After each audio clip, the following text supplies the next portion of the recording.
Space. The final frontier. These are the voyages of the starship Adequate. Our ongoing mission, until we are cancelled and replaced by something superior, to review every episode of movie of Star Trek in existence. To seek out new guests and make them very uncomfortable. To boldly go where very many other Star Trek-based YouTube shows have gone before. Good evening, good afternoon. Good evening, good afternoon. Buried alive. Good evening. Are you done? Good evening.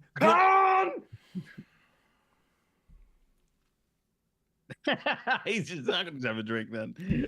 Good evening, good afternoon, and good morning, ladies and gentlemen, Treks and Trekkers all over this fair planet, and welcome to another episode of Trekking Up North. I am your host, Captain Goodwill, and joining me, as ever, is the delectable Geesian from the planet Hung, Science Officer Synoiz. That's not right. And this week we are joined by a very special guest, for all the way from those United States of them's America, host of Captain's Quadrant on them YouTubes, Captain Joe Dove. Greetings and salutations, friends. I am pleased and eager to jump in here with you to talk about being buried alive. Come on! I used to have the old school replicator. I only have the phaser, but that doesn't really help. I actually have the Wrath of Khan communicator. I should have really put batteries in it because it does shout Khan. I don't know what I did with them. Buried alive. Buried alive. It's one of these ones where it's one of those bits where you kind of go, is this going to lose, is it going to lose its luster after repeat viewings? And I'm like, nope, it's still, even, no matter how infamous it is, the Khan bit is still like one of the best bits of a movie ever. Yeah, I love it because like Family Guy did a skit in it and we're like, now back to Star Trek II, The Wrath of Khan, edited for sheeps. And it's just like Khan going, buried alive. And Kirk just goes, ma.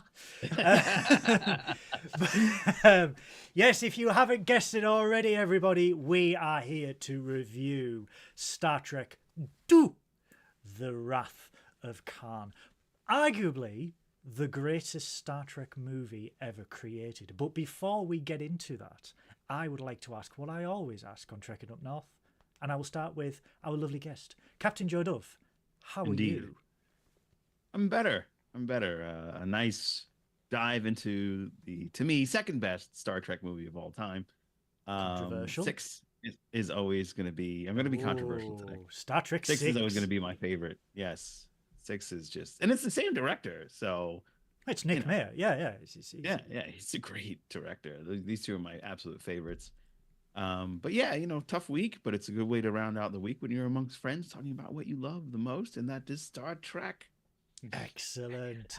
No. Synoiz, how the devil are you, you handsome geese? Ian. Switch it up. Sorry, everyone. I've given PTSD to in the chat. We were like, should we start it with me screaming? And we were like, that won't have negative reactions. How's your week been?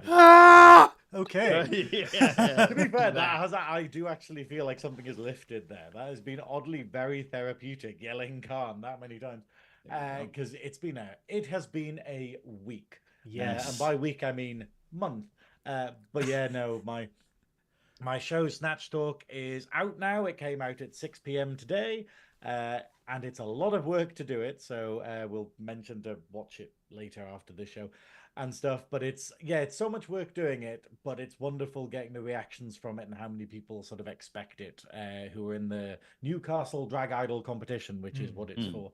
But yeah, it's just, you're really busy, and then when you finally finish for the week, you're just like, it feels like a weekend now, properly, because you're just like, oh, I can talk Trek with you, which I love, and I can have a day off tomorrow, which is great. And it only lasts like 6 weeks, I think. Wow. Only 6 weeks. Yes, but it was one of those things I was like, oh, it's only 6 weeks of a year, I can do it. And then they're like, isn't that like an eighth of the year? And I'm like, shut up. don't do math around me. Yeah, don't fractionize my work.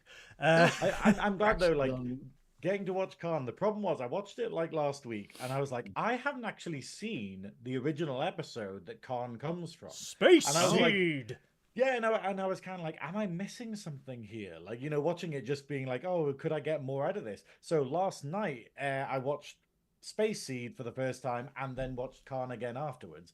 And I was like, oh, it does. It adds to it. It makes you kind of appreciate him more, because otherwise I was like, he's just this guy who seems to be very angry about something that we haven't seen. So Synoiz is over here. Who is this angry man? Why is he coming? Who is this? I feel. Why is he being nasty to my Captain Kirk? I mean, I feel with this movie, when they do a physical release, they should always include the episode Space Seed. Yeah, they should. They should always say, okay, if you are new, this is the origin story of Khan. And then at least people can go in with a greater appreciation of why he is motivated by vengeance on Kirk. And he's just like, oh, I actually get it. Because you really do get one side of the story in this film. Well, I mean, it's the fact of, in the episode, he is far more well-rounded than he is in the film. Because in the film, he's totally hampered by his quest for revenge. He's Moby Dick. Wrath of Khan. Like, he literally got his crew members being like, please be sensible. Stop being a vengeful nutter and stuff. And you're like going, hang on, he's meant to be superhuman, really? But he's Ahab. And then when you watch Space Seed, you're like, okay, cool. He's just very angry. Sorry, Joe, you were going to say. No, one of the things is a couple of throwaway lines in the movie is, we left you, of course, the infamous, this is City Alpha 5! Yeah. Is very angrily saying, you guys ditched me, you bastards. And that's the quest of his revenge. And it's kind of like a throwaway line. Oh, we left you at City Alpha 5. It was full of life and trees and little chicken nuggets that were running around. Very space Brexit happened. Christ. Yeah, space Brexit. But the planet shifted and this became a desert, you bastards. And, you got it. So I also, people should see young Ricardo Montalban and all that wonderful hair that he had. Oh, yes. In Space Seed, it's just like, whoa, this he had some locks back in the day. And also, I think he stays sexy though. I think there's something about him in Wrath of Khan where you're just like, oh, daddy, It's the glistening his chest. Yeah. It's all oiled up and ready. It must have been a contractual obligation where they were like, okay, you did this random episode of this sci-fi show in the 60s and we want you. Oh, I remember that. I had my chest out. Right. My one contractual condition is I must be like completely exposed to the midriff like I was in Space Seed. I definitely think it's a mood being like, hey, I'm a superhuman with a crew full of Chippendales, basically. That's basically Wrath of Khan. Yeah. The thunder from down under in space, The SS off Broadway. Way off. Way off. The Botany Bay. Yeah, the Bodily Bay. Yeah, I like that one. Fun the fact. Botany Gay. Anyway. Fun fact for you guys. I live in a state called New Jersey. Where I'm the Star Trekkiest bastard in all of New Jersey. Anyway, we have a town called Botany Bay. And I really wanted to move there. And then at the same time, I was like, maybe I shouldn't move there.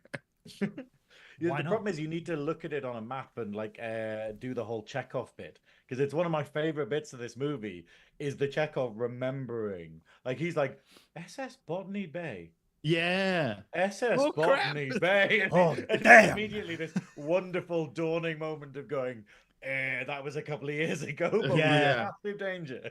That was a hot minute. We also had a poll for this week's episode in relation to the Wrath of Khan, which we will... Is this Lee's poll? Lee's lovely poll that we managed to get up earlier? The 14-inch poll, yes. It's also on Twitter. Congrats, Lee. Damn! Other things that'll wreck you harder than Khan, basically. Other things that will bury you alive.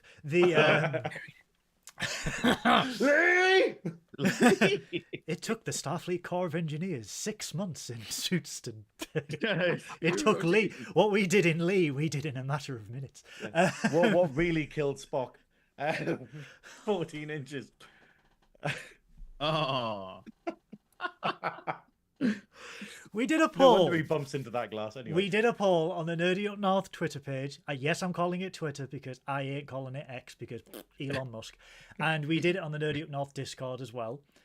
We will announce the results on that because I think it was a relevant question to ask, because I think we're all going to be in agreement when we talk about it. So if you haven't voted already, and if it's still open, get to the Nerdy Up North Twitter page or Discord and vote now, and we will discuss that later. The Wrath of Khan. A question for you both.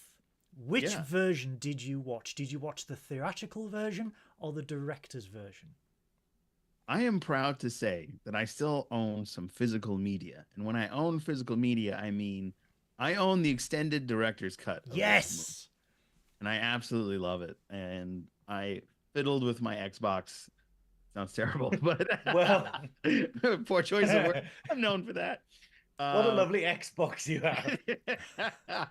And I configured it to play DVDs again, because one thing that you'll learn about Star Trek movies is they're off region sometimes, and the Xbox doesn't read it. So it's a royal pain.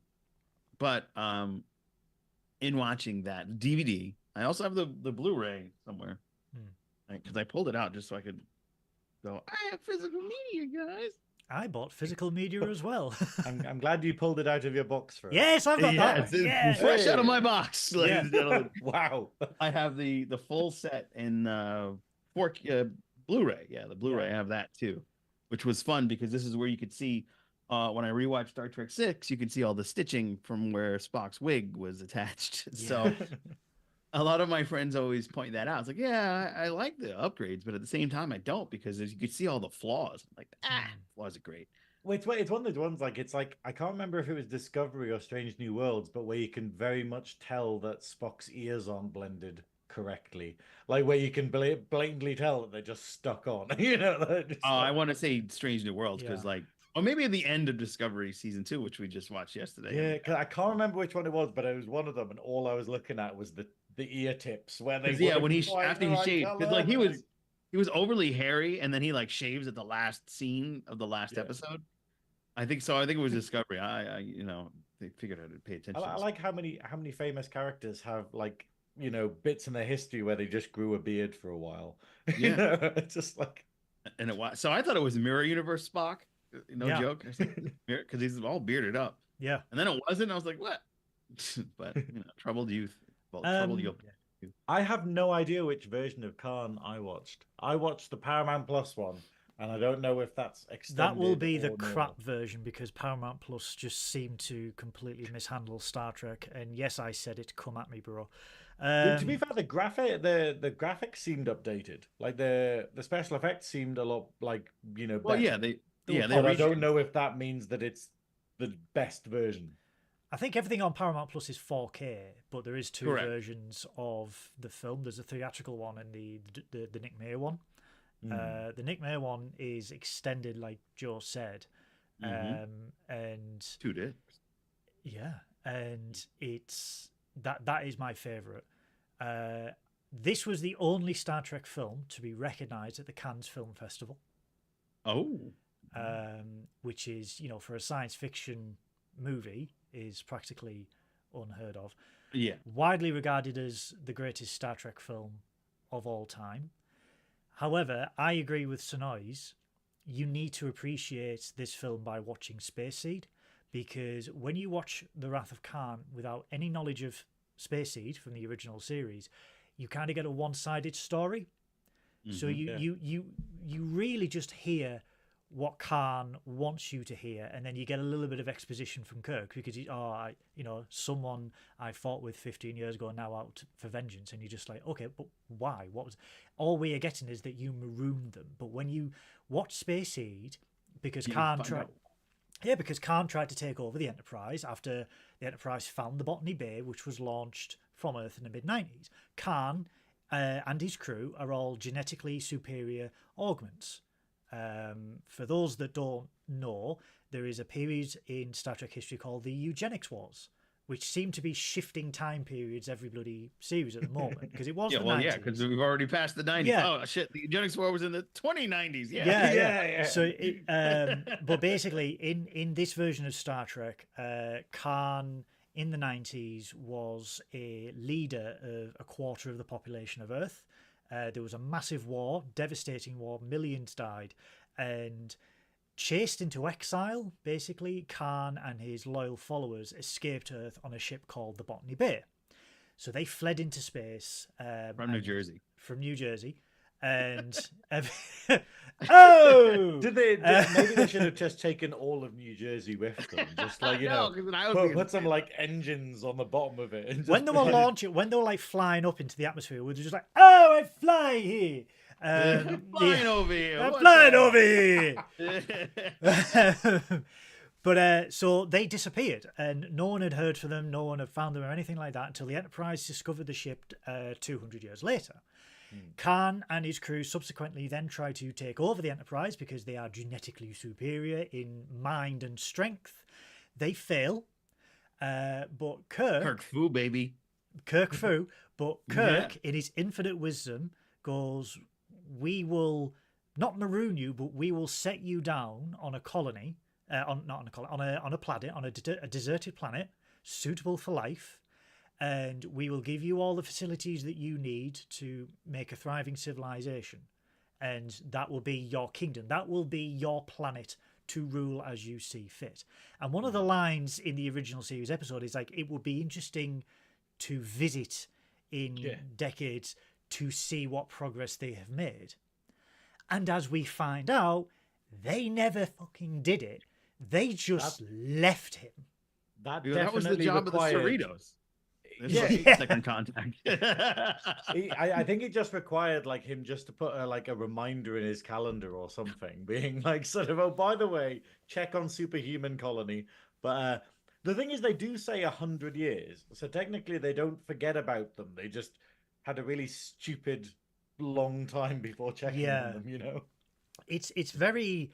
But that is the basis of the original series episode, which of course inspired this movie, which was originally called The Vengeance of Khan before it was changed to The Wrath of Khan, as we know. Right.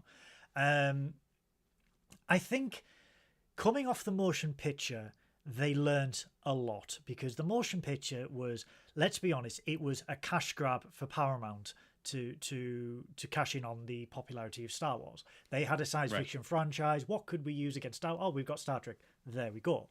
They realised with The Wrath of Khan that it could go its own way and that it could be more mature, and Star Trek could be darker and more grown up than what it had been up until this point. And we got so many wonderful things from this. We got the Monster Maroon uniform. We got this. One of the greatest uniforms. This is the first time I feel underdressed for this podcast, and I'm wearing fucking velvet. You know? It's part of your Geesian culture, though, to wear velvet. It's fine. It's part of my Geesian culture just to spit upon the expectations of other cultures.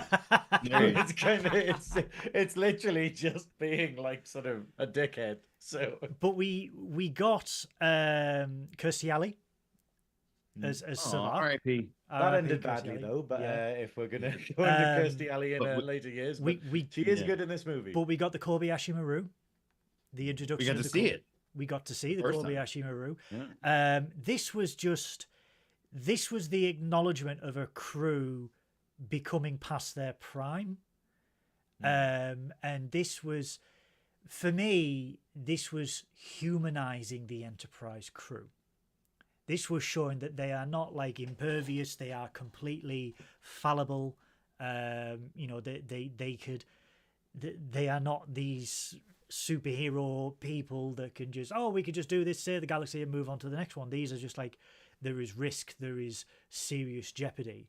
And holy crap, the music in this film is just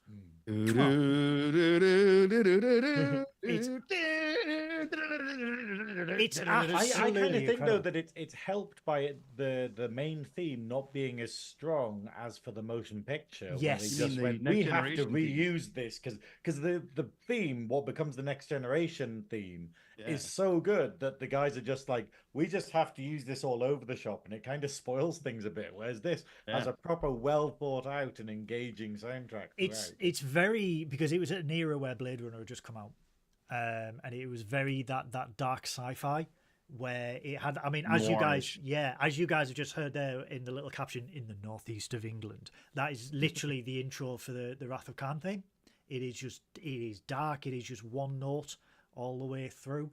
I love, though, how Nick Mayer brought a militaristic theme and tone to Star Trek with this film. How it felt more, although it is science fiction 200 years in the future, it felt more grounded in reality, and everything just felt more real, more gritty.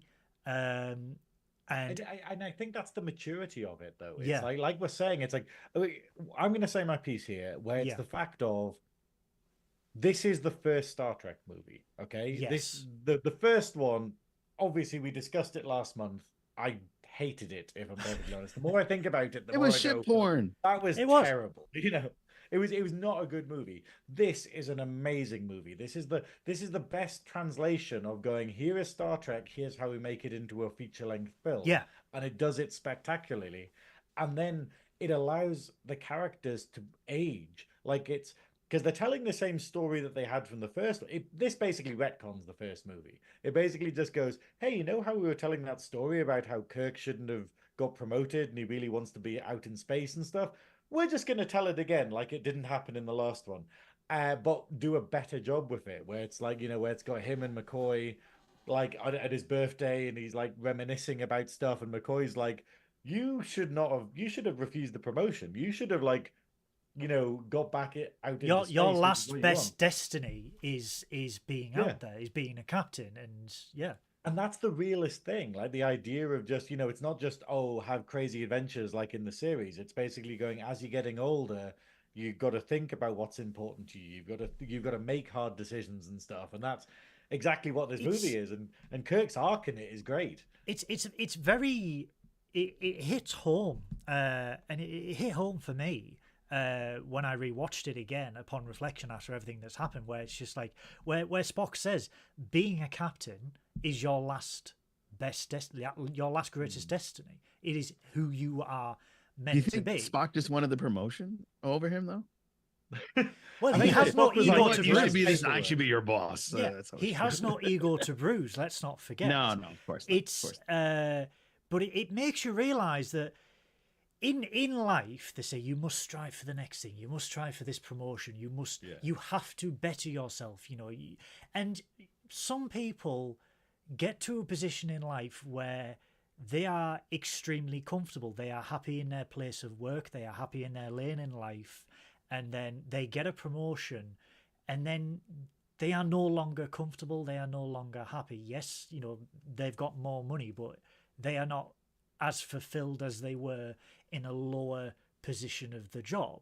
And this is sort of telling that in a futuristic Star Trek sense, where it's just like, it's brilliant that he got promoted as head of Starfleet but he is not emotionally fulfilled by this, because his real passion is exploring the galaxy, because he is a natural born explorer. He is born to be out there in space. He is not born to sit behind a desk. And it, you know, for people watching it, it helps them realize, well, what is my place in life? What is my destiny? What am I supposed to do? And I think it made me reflect on what we do here at Trekking Up North, where it's just like, well, I've spent, or don't do in my case. Or don't do, yeah. I've spent 14 years of my life doing a job that it pays the bills and I am good at it, but I am not fulfilled by that role. It does not give me satisfaction on a fundamental level. Whereas doing this, it doesn't pay as much, obviously, but I get so you get much. Paid? Wow, congrats. Basically, I think Paul throws some coins at his feet occasionally, and he has to be like, thank you, cult leader. Thank God. Scrambles them up. Thank God for the offshore Cayman account. The Nice. I've got an offshore gay man account. Is that the same? Yes, and I keep telling you to remove my number from that book. The so wait. One thing I got to ask you is, being a teacher in England is not fulfilling anymore. Is that what you do? Right? You're a teacher. I am absolutely not a teacher. You should be a teacher, though. Good morning, Mr. Goodwill. No, I sound like I should be on a register. Just throw a duster at me the next time. Oh, okay. I was gonna follow up with, because Goodwill's like, F them kids. I want to be out talking about Star Trek. But that's the thing. Like in doing this over the last year, it's like this has been more emotionally fulfilling. This has given me real purpose in life, and it's sort of helped me regain a love for something I did a lot of before I moved into what I do now, and it sort of like reignited the passions. And sorry. And you can see this within Kirk, because even at the end of the film, because at the beginning of the film, he feels old.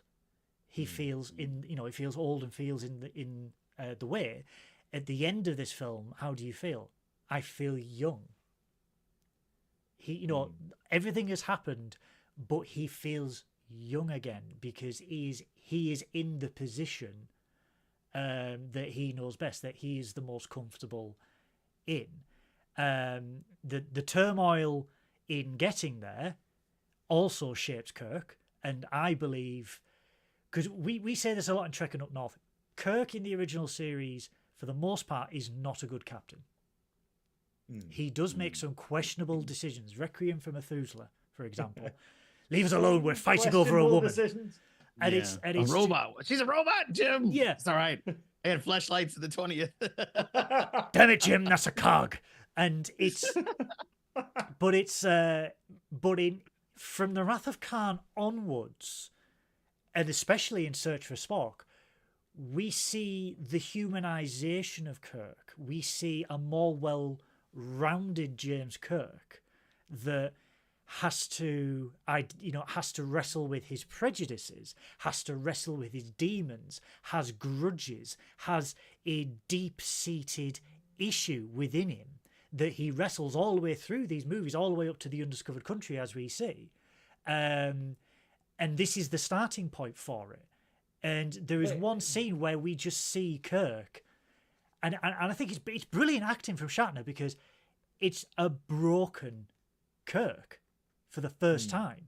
We've never seen it in a way that's like, this is a hero that, all the way through the original series, this is like, everyone wants to be Captain Kirk. He's the hero. He's the greatest person. And then we just see, shit, even Kirk can be emotionally compromised, and even Kirk is fallible. Wait, it's the end of the dream, effectively. It's like, we've seen Kirk where he's constantly winning and he's constantly in charge of stuff and he's able to do whatever he wants. Like, and obviously that's part of what I think spoils him as a character a little bit. But then in this, we basically go, here's consequences. Here is actually going, you can't have everything. Like, obviously spoilers, but if you're watching this and you haven't seen Wrath of Khan, where the hell you shall I give him a quick? When Spock dies, it's the idea of just being like, oh, it's all very real now. It's not just flying around the galaxy and luckily always being on top and stuff like that. And I think it does make him go, oh, okay, I need to rethink sort of my place and everything and whatnot. But I think the wonderful thing about, sorry, I just want to talk about like jobs and stuff, but the idea of, the joy of Trek is that we're not limited by capitalism like we have here, where people have to have jobs that they don't want to do and they have to live out lives that they don't want to be living out because they have to exist. They have to work at McDonald's even though they don't want to, because they need to pay the bills in order to, eat. And in the Trek universe, we basically see what happens when they just go, hey, the essentials are free, do what you want, follow your dreams, you can play any role in society. and no role in society has stigma, where it's like, oh, you want to be a hairdresser, cool. Oh, you want to like own a restaurant, cool. It's There's the about finding resources that for it. passion, and Yeah, through that passion you gain satisfaction and respect. yeah, it's that thing. It's like, it's not communism per se, but it's the idea of just going, look, do what makes you happy and contribute to the whole. Yeah. But what we see in this, though, is that there's another side of it of there's still expectation. There's still kind of, oh, but you're meant to progress. You're meant to go bigger. Like, oh, if you're a chef, you need to become a massive chef and you need to have all these restaurants and do all of this and stuff. And, oh, you're a Starfleet captain. Well, you naturally want to become an admiral and get a desk job where you're not doing the scary stuff and whatnot. And then you kind of realize, no, you can and it's a lesson for life that you can finish halfway up the ladder and go, that's cool. I'm fine. I'm with that. happy here. Yeah. I don't need the big bucks. I don't need that. And I think that's something that comes with age. And that's the recurring theme of this movie. The whole, getting older, getting wiser, but then having to look back on your life and being like, could have done better there. Because, yeah, all of this entire movie is because, like, Kirk let him live. That's the big question of going, this wouldn't happen. Well, not only that, but do you not have just gone, hey, cool, war criminal, yeah, just have a planet, just like... The other thing is, though, it's also a testament of the Kobayashi Maru, because as we know, he was the only person to beat the Kobayashi Maru in actuality, supposedly. By cheating and avoiding his responsibility. Exactly. And that, I think that's the undertone talk about this movie is, hey, you have to face a situation where you are not going to win. And he's like eating his apple, I don't believe in no in situations. Yeah. You know what I mean? Yeah. So it's like, this is the first time where he's actually been, oh, crap. I can't win here. I'm going to either lose somebody, lose my ship, or, other worse things, lose the Genesis project. It was too much at stake all at once. So this was his actual Star Trek II Kobayashi Maru was the other name for this. Well, the general synopsis of this film is basically Khan is seeking vengeance against Kirk for marooning him on a planet 15 years ago.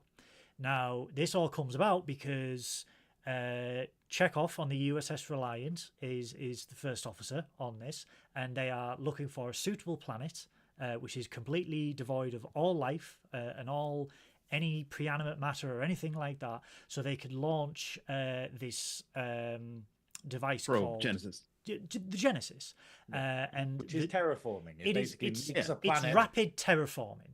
Yeah. So essentially they fire 7 days, but here Genesis 5 hours. Yeah, and this device, once fired into a planet, can completely terraform that planet in a matter of minutes. It can reorganize matter into life-generating matter, organisms, water, atmosphere, and basically what they are trying to say is, at this period in Star Trek, there is an issue with galactic food and population, because the Federation is growing at a rapid scale. Populations are growing, but they are. As much as it was in the early 80s, they would go, well, we might not have enough food, we might not have enough space to accommodate all these people. So what do we do? And these scientists came up with this creation where, hey, we can, instead of taking 200 years to terraform someone, we can do it in 6 minutes. We can terraform an entire planet. Now, I love the moral implications, and I love the fact that McCoy is the one that brings the moral implications into this, because everyone, up until when they find out what Genesis is, he's just like, this is brilliant, it can change the galaxy. And he's just like, what if this is used on a planet that already has life on it? Oh, well, it'll just erase that in favor of its new matrix. The restart. Yeah. I like that Bones goes nuts about this. I love that when McCoy's like, whoa, the implications. And it's very relevant to what we have nowadays with stuff like AI, because you can happily look at AI and stuff like AI art and be like, that's amazing. How cool is that? Oh, that's revolutionary. But then when you think of it in context, you're just like, oh, that's terrible, because all the jobs it'll get rid of. Like I've had two mates who have lost their jobs to AI in the last month. Because it just goes, oh, we don't need you anymore. This AI thing is going to do your entire job for you. And that's the thing with the idea of Genesis just being like, this is cool, but isn't it gonna do, destroy life, and all the other implications are basically like going, you can have perfect planets and won't it detriment other planets, Like, Yeah, and it's so what happens is they find a planet in the Ceti Alpha system, Ceti Alpha 5. Well, they think it's Ceti Alpha 6. Right. So Right. they wouldn't they be sort of, let's not go there, that's a bit close to what? But Yeah, I suppose though, That's I suppose though, he had no ability to get off the planet, so they were just like, well, he's obviously not a threat. He's He's a fucking superhuman. He could I have know, made it out of he could have know. just sellotaped some sandworms together and made. Are you saying he's the MacGyver of the 23rd century? Is that what you were saying? To be fair, He's I'm got gonna the go on mullet. I'm gonna go on a big rant later about how Khan is actually pretty shit. But like the way he's bigged up in all of Star Trek lore, you just go, he should have been able to fix the bloody ship. He learned engineering and how the Enterprise worked in like a scene. But he in, didn't like, know the prefix code. Yeah, and then this one, it's like, but you can't fix the actual Botany Bay, can you? Oh well, never mind. Well, then. no, though they jettisoned the Botany Bay in Space Sea. They gave him just containers. They set him down on the cargo containers. They did not give him a ship at all. No, we could have made something. But- he could have. So Who am I thinking of? I don't know. so they Scrappy challenged it. they find Ceti Alpha 6 and they go, it's completely devoid of life. And then Chekhov goes, well, not necessarily. We're detecting some sort of matter on the planet. It might be a clog in our sensors, but we need to go check. They beam down. They find a host of cargo containers welded together. And as they are going through, they see like old computers, old chess sets, food, tin food. And then Chekhov comes across a seatbelt and he's like, Botany Bay. Botany Bay. Oh, I love it. damn. And he shits himself. And as they are That is legging my it, favorite Chekhov scene I've had so Yeah. far. Like I love it. but the sudden realization of where he is, and they're right there on the screen there, as soon as they walk out the containers, they are all there waiting for him. And this is all the while back on Earth where Kirk is supervising the Kobayashi Maru simulation for Lieutenant Savak. It must have been weird in the cinema in 1982, I believe. Was it 1982? Yes, unfortunately. Where, After I was born. Why am I watching strippers in space? Yeah, but it must have been weird for the cinema goers to just watch, in the first 5 minutes, watch the entire Everybody crew die. Yeah. And then just like, all right, who's this woman? Why is she in charge? And why is everyone dead? And then just say, Hold on. Can we just put? Can I?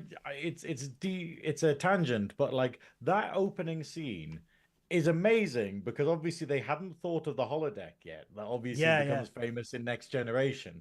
Right. And I just love the idea that all these really, really famous people just have to be sitting in on the exam. Because basically, if you haven't seen it, the scene is, it starts off and it sounds like a real crew situation.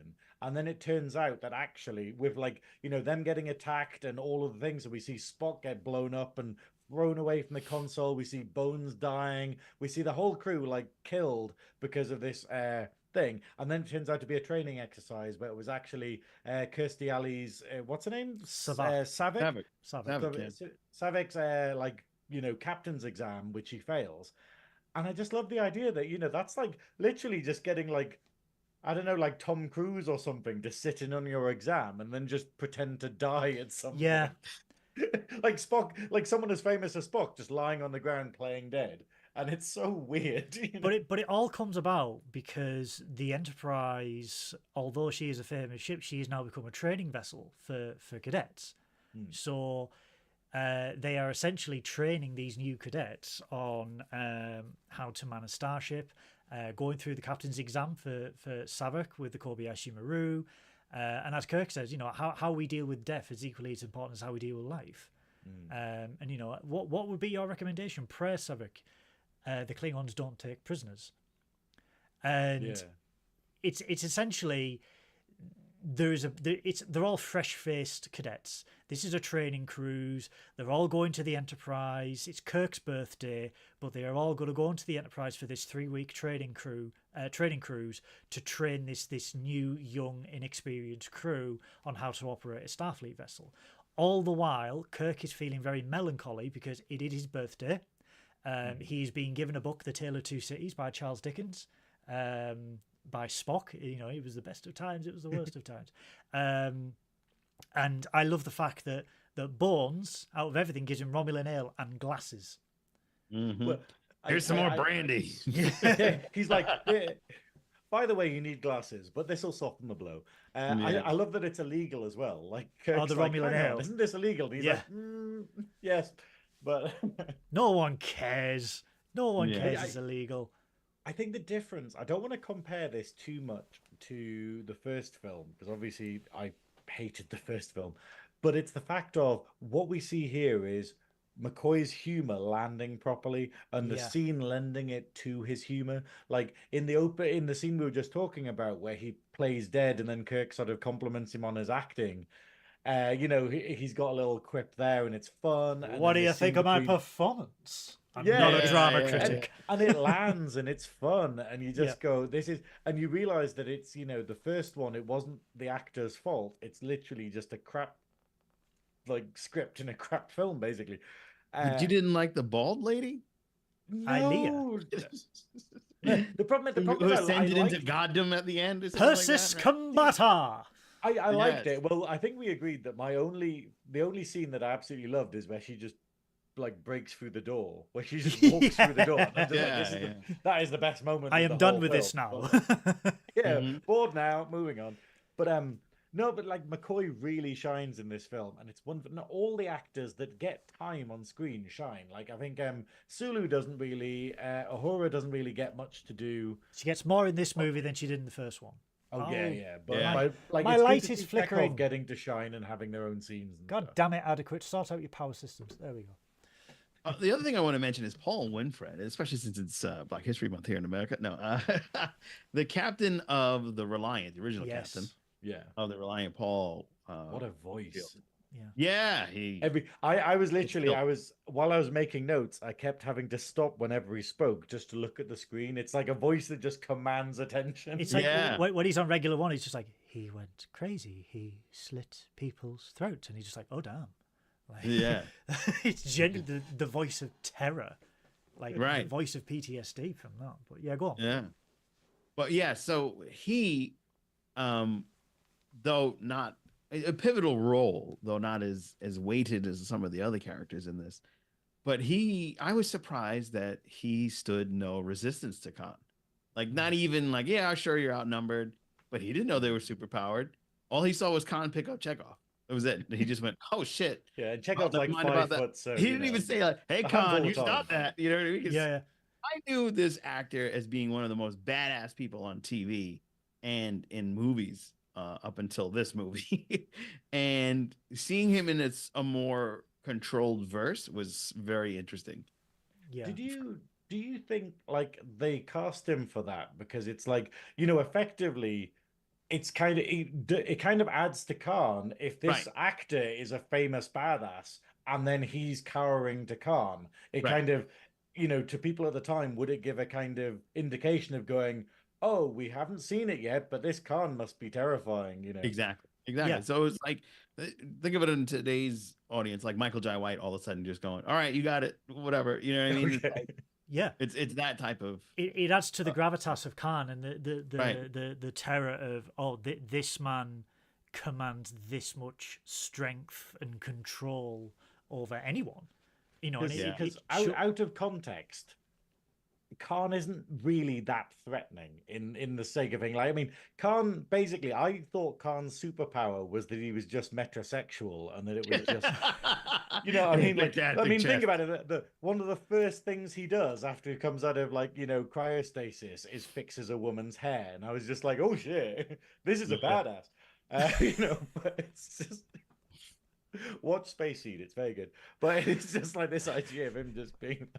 You know what? Because I put makeup on, but that's why they were scared of him. That's how the eugenics wars happened. Yeah, you know, leather pants, and hair product. The other thing about Khan, he's also very charismatic. He's got, as we call here, the Riz, and with the Riz, you can convert people. So I had always, until I rewatched it in the director's cut, I had always assumed that he just used the Riz to just talk the people off the science station and the Reliant to just help him out. No, we got to help Khan. He's got the Riz, you know. Yeah. No, he killed everybody.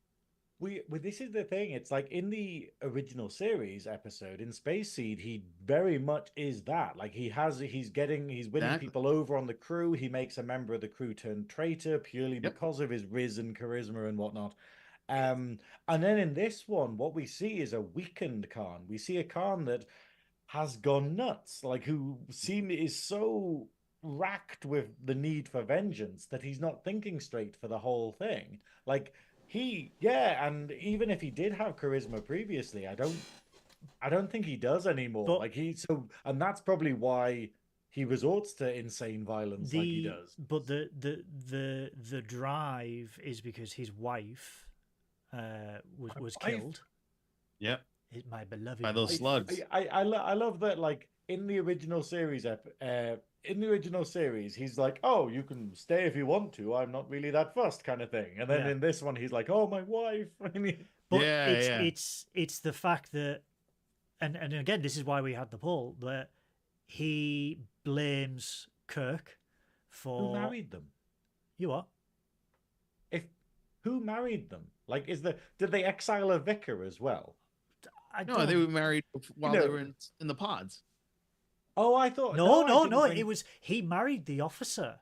Yeah, in Space. So that suggests that one of the superhumans is a vicar, or is officiated, or at least some kind of religious official. Or he's like me, just ordained enough to marry someone. I could marry people. So. That suggests, though, that they could get one of those postal certificates where you can make yourself a sort of, an official online, and it got posted to this planet, and they were like, "Couldn't we have got food maybe, or like sort of maybe away on the planet delivered?" He's like, "Shut up." He explained, because Chekhov is like, "What are you doing here?" It's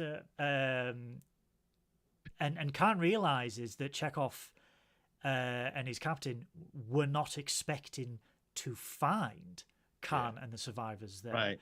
And then he comes to an insult. But he comes he's just like, oh, you came looking for me. And he's just like, oh, you didn't. You totally forgot about me. Yeah, but he comes to the summation. He comes to the summation that they believe that this is City Alpha 6, and then he's like, "This is City Alpha 5." Yes. And he explains that City Alpha 6 exploded and it shifted the orbit and stuff like that. And then he gets straight down to brass tacks. He's like, why are you here? And that's when he lifts up Chekhov, who famously, as most Trekkies know, Chekhov was not in the episode Space Seed, so everyone just goes, "Oh, he was in the mess hall." Or he was doing an apprenticeship at the time. But the slug scene, where he puts the slugs in it, and again, for Star Trek, up until this point, this was never heard of. This was like tantamount to torture in a way, and it's just like, all right, we got this Khan guy, fairly camp, slightly terrifying in that episode. Oh, so he's actually like piercing people's eardrums with space slugs and manipulating mind control. I mean, no one's perfect. No, but he's got a glistening chest. But he wants to know why, and why are they there? Why are they finding them? I love that we get the regular one scenes with Carol Marcus and David Marcus, where we get this again age-old feud where scientists always believe that they are pawns of the military, or they have always been exploited by the military, so they create something for the greater good, which is then exploited by the military for the worst circumstances, in the worst Star Trek 3 way. In Star Trek 3, yeah. And I love that, and I love that Carol Marcus, because we know now in Strange New Worlds that Kirk knew Carol was pregnant. Yeah, is that retcon though? I was going to bring that up. So what it was. So later on in the scene, he knew Carol was pregnant, but she asked him to stay away. Stay away, right? And she never told David that Kirk was his father. So David was the odd we man miss that. We miss that in this film where Carol tells David that Kirk is his father. That gets missed out. Yeah, I thought it was in the film. No. I thought it was it was extended. Oh, I must have seen that then. Right? And well, it had a scene in the version I watched. It has a scene at the end where David and Kirk. Where they hug it out. Yeah. It's not in the extended, but it's something I believe would have added to the film to have that, you know, that bombshell where David says something derogative and Carol just turns around and goes, "That's your father." Even in the cave, even in the cave. Don't talk like that to your father. But even in the cave, you know, he's like, he killed them all, and she's like, he's your father. He would never do that, and just like, boom. Yeah. Also, look at him. He's not capable of it. Christ. Yeah. But I love the fact that he needs glasses. But can't... Oh, by the way, hello Kelly. Hello Mark. Oh, hi Kelly. Hi Mark. Tell me why you are here. Tell me why are you here, and tell me where I might find Admiral James T. Kirk.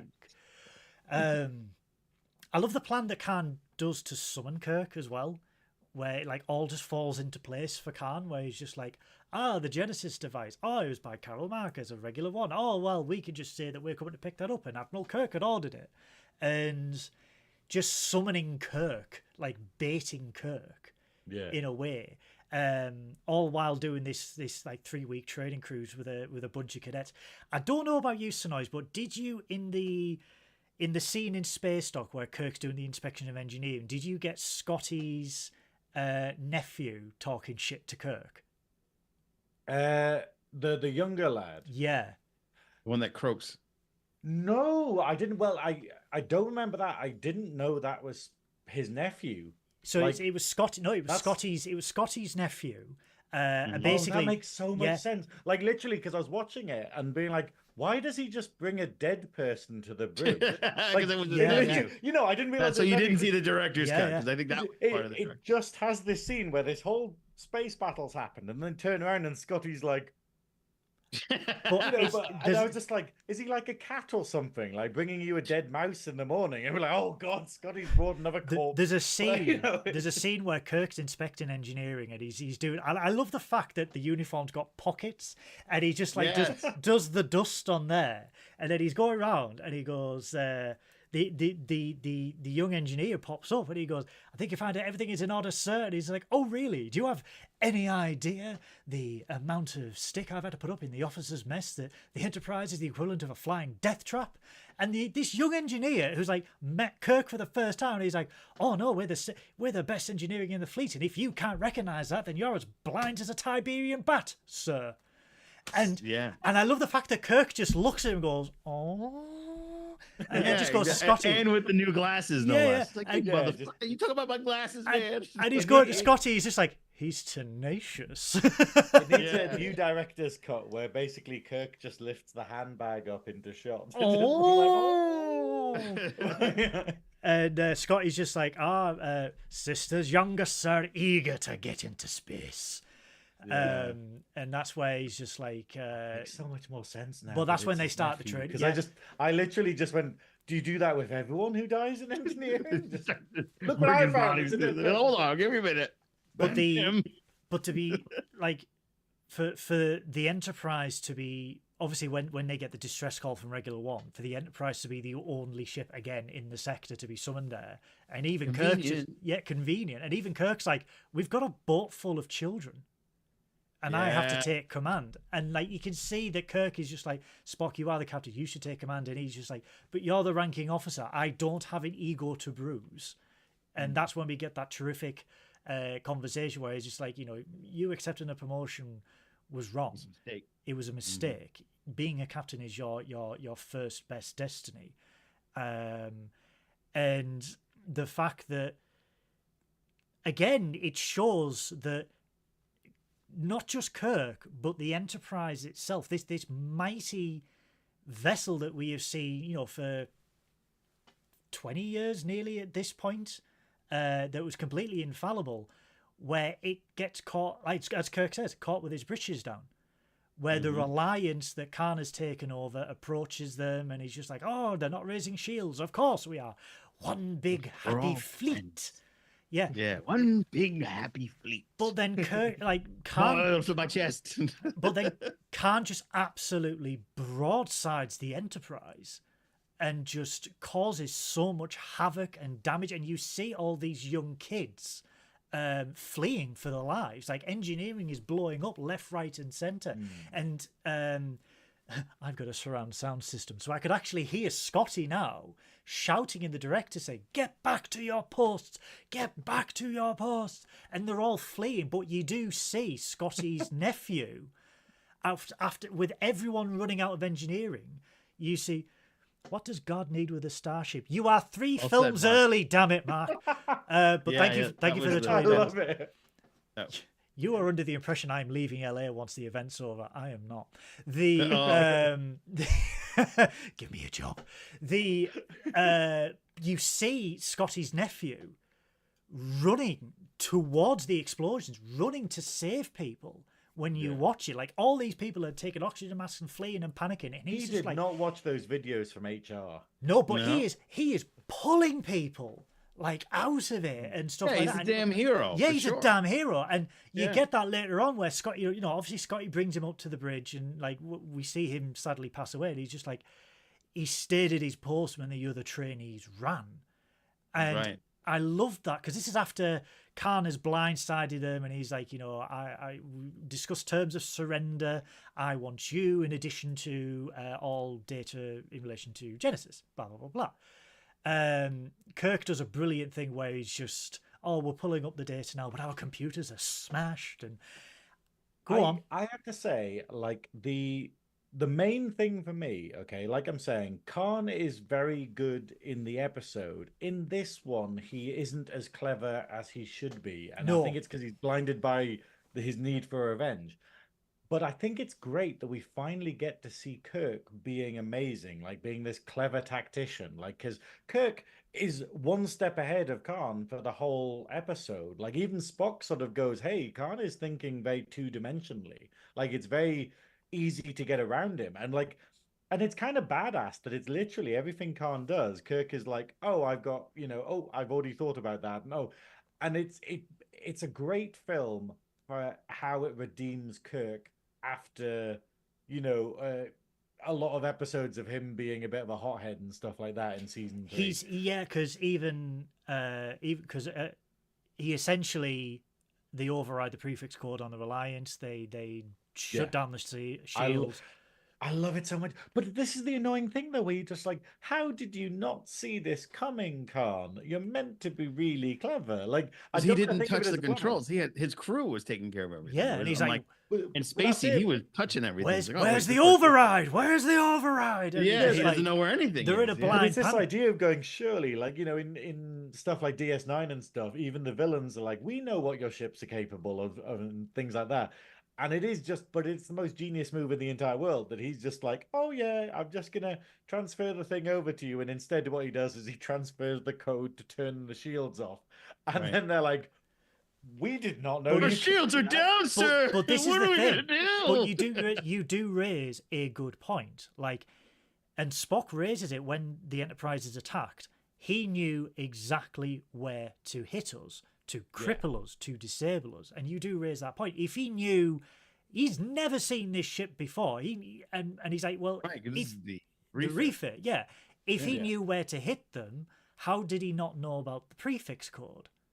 And we all know it's a plot device and this, that, and the other. But it does show that Khan is, at this point, he is Ahab. He is blinded by the quest for vengeance. And he even says it to Kirk, I mean to avenge myself upon you. But I love the fact that Kirk, when Savak goes, you did it, sir, and he goes, I did nothing. I was just caught with my britches down. And Kirk at this point, he's not like bragging, he's just like, he's humbled. And he's just like, don't celebrate me because we got absolutely tore to pieces because of my own hubris, that this is another Starfleet vessel and we're one big, like Khan said, we are one big happy fleet. He knew in his gut something was wrong, but it was too little too late. And we then see obviously Scotty's nephew being brought to the bridge, and Scotty shell-shocked by this. But in the extended version, when McCoy pronounces him dead and puts the cover over him, Scotty is a broken man, and we just hear him like sob. Why? Like, why has this happened? I need to watch that, man. Oh, it's I don't brilliant. remember.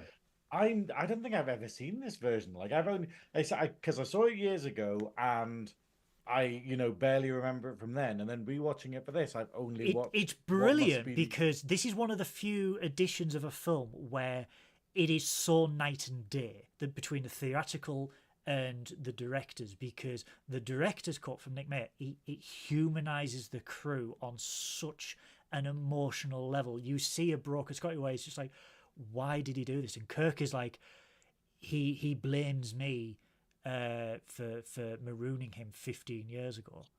And then you see Scotty where he just looks at McCoy and he goes, thank you, Doctor, I know you did your best. And he just leaves crying.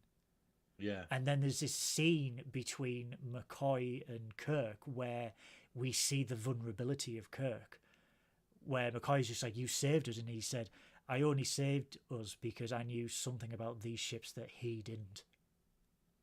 Yeah. And you see that, like, well, it's programming there. It was another layer in the ship systems that only like top brass know. So maybe that's the only reason why I didn't know it. But can we just say though that does anyone else really empathize with? I don't know if he gets a name, but the member of Khan's crew who is constantly just being like, his right hand man. Being like, everyone has been that person at a job, where you're just going, we should totally fix this problem because it's going to be a massive deal. Oh, yes. Make things, and it's this idea. And I was just like, he's the guy in the office being like, should we maybe like fix the fire exit, or should we maybe, like that? But he raises a good point, though. He does raise a good point. Butcher Bryant. Butcher Bryant.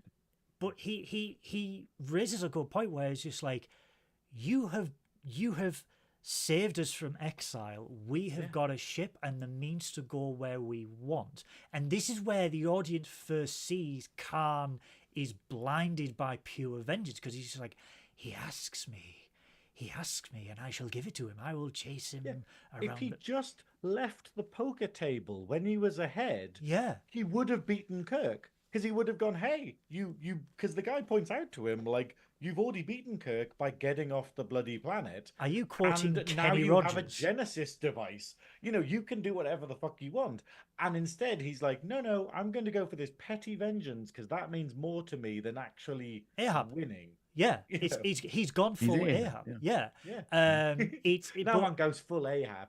But it's, again, we see the first vulnerability of Kirk. We see the vulnerability of this mighty Enterprise, which, the first movie was barely scratched, and this one is just like, oh shit! Like the visual effects that we see, and they are practical effects as well, because this one is the Wrath of Khan Enterprise. It's all battle damage, and it's just like you see like this mighty vessel just like tore on one side and burnt and charred and stuff, and you're just like, this is like the greatest starship ever, and it's been absolutely fucked up by this tiny little ship because of hubris and a quest for vengeance.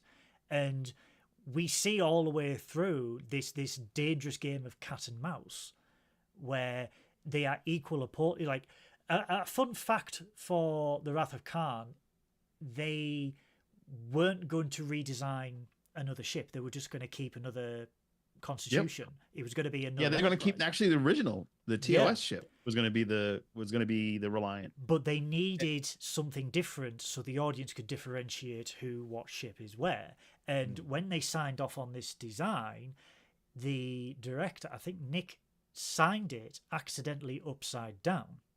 So the Reliant was actually supposed to be the other way up, but because Nick had signed it upside down on the paper, the designers just went, oh, that's the way he wanted it. So they built it with the nacelles and everything pointing downwards.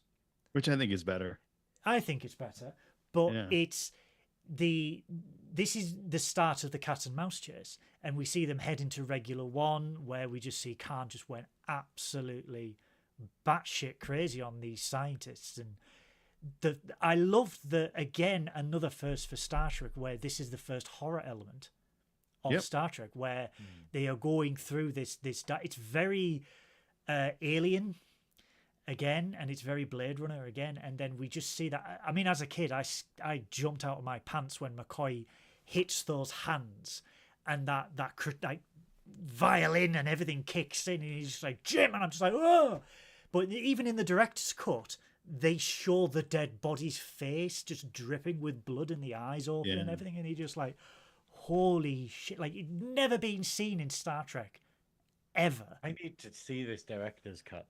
It sounds so it's way better. Brilliant. It is so much absolutely because we only brilliant. get like, we literally go, oh, there's some dead people, best let them down. You know, it's literally that is the whole if scene. I'm not mistaken, it's like a 20 minutes longer in time run. It's fairly long, but then when they rescue the captain and Chekhov from the storage locker, and we see again Kirk, it's the tiniest little things in this film, but it's Kirk just going, I'm not going to mess around with this code, I'm just going to punch the override and just pull it out.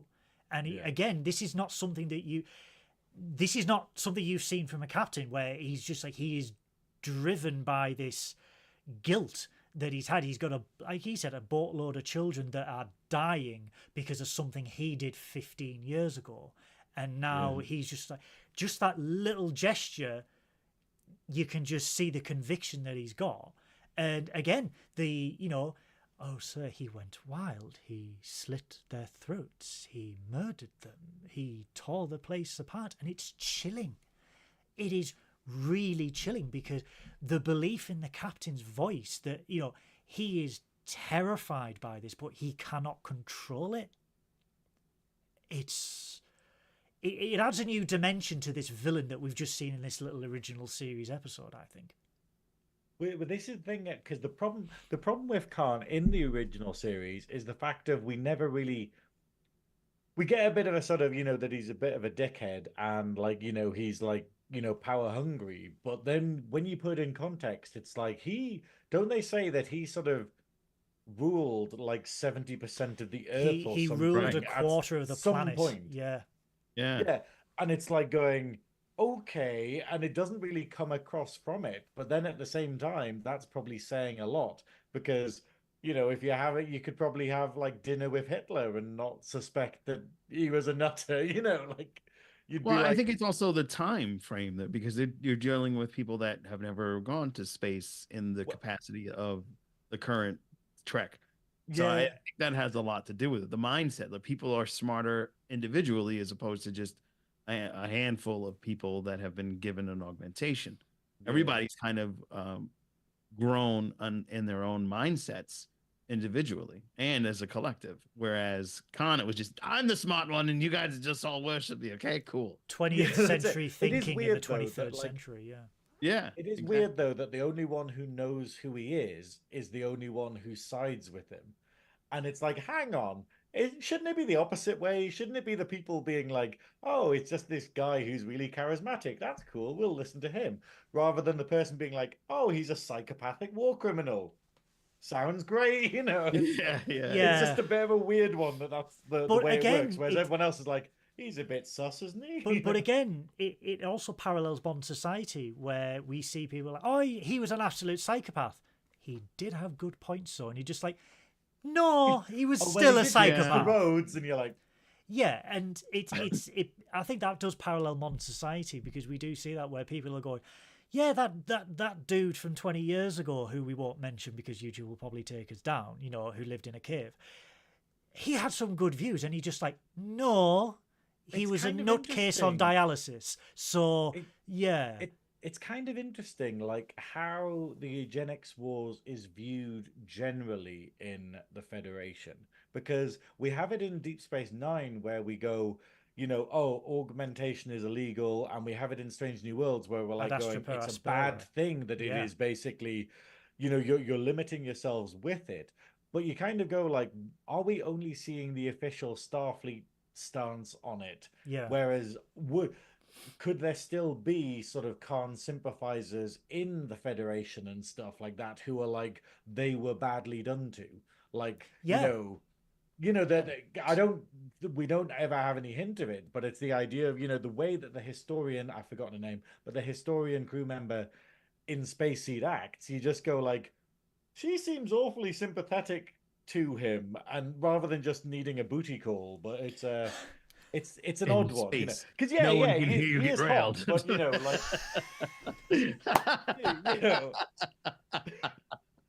I think that's a big problem. Oh my. But it's they can't find the majority of the crew, but again, in the director's version, we find out, like, Carol Marcus, when she finds out that the Reliant is coming and she is hell-bent on them not taking Genesis, it is their project, it is not the whim of the military to take this, and she's just like, well, where are we going to go? And they're just like, pack whatever gear you can, we have got a place to go where they can't find us and stuff like that. And that's how the transporter logs go, oh, well, basically the cellar. Yeah, and these coordinates are in a cave deep in the planet. Well, how do you know that? That we can't read anything. Well, they obviously went there, and I love the fact that Kirk and McCoy have this thing, and they go, but what happens if there's nothing there? And Kirk's just like, well, now is your big chance to get away from it all. It's just like, what happens if it's just rock? Well, you'll die. But they beam down, and this I love how this is insult to injury, because McCoy is terrified of transporters famously. The first film. And then Kirk's just like, okay, so let's just do the most dangerous thing you can do with a transporter. But they beam down to the Genesis cave, and they are ambushed by the scientists. And then just David Marcus just full on fucking wails on Kirk. Like, there is, I mean, at this point there is no daddy angst, but he has got some goddamn angst against Kirk. And again, where this scene could have deserved like a little bit of an addition is where Carol is just like, stop it, but mother, he killed them all. Oh, David, you're just making it. Oh, David, you're just making it worse. He's your father. That should have just been put in. It should have just been. Yeah, especially since life and death had gotten involved. Maybe it's a good time to tell you, this man's your dad, Like... But then Kirk's going to Carol, that's David? Like, even David's going, yes, who the fuck are you? Do you know what I mean? And it just could have done with just that little bit of addition there, to have that. But another terrifying scene is the captain turning the phaser on himself. Yeah. Where after he's talking to Carrie, he's like, Your Excellency, we have done what you asked. And like the beam up Genesis, and he just full on vaporizes that dude. Because this is, I think we've skipped a little bit here, where it's the idea of how cool it is that when they go to the station, they find Chekhov, they find the captain, and they're basically pretending to have recovered from the brain worms. So they're going, we were under their control, but we're not now, we're fine. Yeah. And then when they get to the Genesis cave, they basically go, lols, we're still waiting for Khan. Psych! Yeah, mega lols. Yeah. Put your hands up, gentlemen. And basically they put a phaser on them and stuff, and it's like a big double cross. But then... And then we get something that's quite cute, I think, which is the idea of Khan orders them to kill Kirk, and they can't do it. Despite being mind-controlled, they can't actually bring themselves to do it. He's got more wrist than you! It's a crazy scene, because like you said, it does get dark. Like, Trek gets very dark. But we see where Khan is just like... You must do one last thing, kill Kirk. And he's just like, I find it hard to do. And you see the internal struggle that he is having, and he just eventually just turns the phaser on himself and vaporizes him. But then Can we do this scene, but with them knowing it's William Shatner 30 years on? Like, where they're just like, oh yeah, bang. It's Shatner now, or the Chris Pine version, and when Chris Pine. The scene when Chekhov collapses because he can't do it, and bearing in mind, Khan can only hear audio. He doesn't know what's going on. He can just hear phaser fire and screaming. So Chekhov collapses. We see, and again, you see it drip out of his ear, and the blood and everything, and Kirk vaporizes it. And Khan knows nothing until Kirk picks up the communicator, the iWatch of the 23rd century. Oh, sorry, the Samsung Galaxy. I have to say I love this though. Yeah. Like how annoyed Khan is, where he's like, but it's the shock on his face. But he doesn't want to give it away to his crew, so he's just like, Kirk, you're alive, my old friend. And he's like, yes, you bloodsucker. Old. I love like it. I just love like they just try to out ham each other. That's what one of the things I love about it. But like a poor marksman, you keep missing the mark. In the same room. Yeah. So, like a poor marksman, you keep missing the mark. Yeah, that's probably my favorite line of the whole film. Taunting because it's this idea of Kirk, there's never a moment of this film that it doesn't feel like Kirk doesn't have the upper hand against Khan. Like even when Khan is like winning, Kirk is literally like, I know exactly how to like put you in your place, and it just keeps winding Khan up more, which makes him make more mistakes. Which, you know, how do you beat an egomaniac? Yeah, Pop their ego. Yeah, that's it. Yeah. But then that's exactly it. But... There's no way this guy should figure this shit out. Like, what's going on? And then, basically, I know more than you do. He's meant to be a superior being. Like, he's meant to be a superior being with like a crazy sort of mind and whatnot. And yet, like, Kirk, superior intellect guy is just beating him all the time and outthinking him. But superior intellect breeds superior ambition. Mm-hmm. And we do get possibly the most famous line in Star Trek history, where Khan is just like, I will leave you marooned on a dead world, buried alive. Khan! He really had to play it up. And the whole time, like, he knew, Kirk always knew that he had an ace up his sleeve with the ship being able to be repaired quicker than they let on. Yeah. And Khan knew that Vulcans don't lie, so he thought, oh, for sure. He's told them exactly what's going to happen. So I've got this. They're screwed. Yeah. Let's go. Hours could seem like days if you play it by Savak, by the book. And I'm thinking, that's quite... How the hell did you not see through that, Khan? Like, how could you...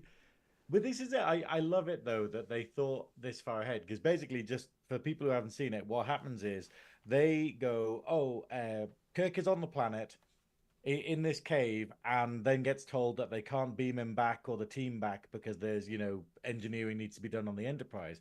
And that's why Khan basically goes, oh, great, I've got you now. You're trapped in this cave. You'll be there forever, and I'll destroy the Enterprise and stuff like that, and no one will come and save you. And then obviously it turns out the Enterprise, it was all a ploy, and Kirk knew exactly that the Enterprise was going to be able to go and save him and stuff, and Spock plays along. And it's wonderful. It's a wonderful bit of Spock plays along because he goes, if we go by the book, as like Lieutenant Savak, hours could seem like days. We will have auxiliary power in 2 days, warp speed in 6 days. Yeah. And that is, that's making Khan believe, that they are absolutely trapped and they've got nowhere to go. I love, though, the reveal of the Genesis cave, where I was thinking about that because, like, he had, even still, if he was buried under there, they still got like fruit, vegetables, sunlight. We're good. But again, it's we get this touching scene between Kirk and Carol where he's got this realization where he's just like, how do I feel? There's a man out there who I haven't seen in 15 years who wants to kill me, and you show me a son who would happily help him. How do I feel? I feel old, worn out. Yeah. And she's like too little butter spread over too much bread. Yes, the bounce has gone from his bungee. But let me show you something that will make you feel young, as if the world was new. And we get this finger bangs him. I love her line. Can I cook or can I cook? I love it. Yeah, that's a great line. It's a beautiful. Again, it's a mix of matte paintings with visual effects, and it is a stunning image that we see. That like the reveal of this is actually what Genesis can do, and this is potentially a blessing and a curse in the wrong hands. And then we do get the reveal, because Savak is still not letting it go, and she's like, how did you beat the Kobayashi Maru? McCoy's just like, you are looking at the only Starfleet officer who ever beat the Kobayashi Maru. And she's like, how? And he's like, I altered the conditions of the program. And David, just being David, he's just like, he cheated. He cheated. And I love the fact that David, his son, is pulling him up on the bullshit that he is spouting out.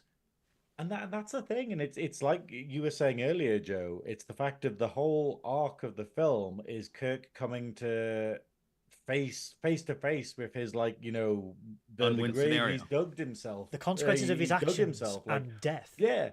And it's this idea of you can't avoid your responsibilities for that long. And it's the idea of these things from his past coming up to get him, the idea that he never actually dealt with the idea of the Kobayashi Maru and, like, cheated in order to get believe in no one scenarios. And it's that thing. It's like, if you have your life without hardship and you get to, like, your 20s or 30s and you've never had to want for anything, you are going to really suffer when you have to actually make decisions for yourself. When Bloody Gen Z. have to go, yeah, that's it. And, like, you know, it's a sort of thing. Like, I nearly, you know, I was very lucky in my childhood, and I pretty much had a breakdown when I had to buy a house and stuff. And the amount of responsibility, going from dodging responsibility so much to going, wow, this is everything all at once. I was the opposite. I had a house at 23 because my parents had got ill. So I had the dumped responsibility super early. The washing never ends. And that means that, you know, you dealt with it then, or if you can deal with it in little bits throughout childhood and, like, your teen years and stuff, you will be better at it. Whereas if you avoid it, like we see with Kirk, and it all hits you at once, and you're just like, oh, I've never really properly dealt with grief or consequences or, you know, losing. Or losing. It's, you know, it's wonderful. Sorry, it went off on one there. And he manages not to have a breakdown. So. Yeah. So the reveal is, you know, he's like, oh, I cheat, you know, I alter the conditions of the test and I got a commendation. And then he reveals, I don't believe in the no-rin scenario. Spock, it's been 2 hours. Are you ready? He's like, yep. Beams them all up. He explains to Savak, you know, this is what we do. You know, regulation if communications are being monitored by an enemy, blah blah blah blah.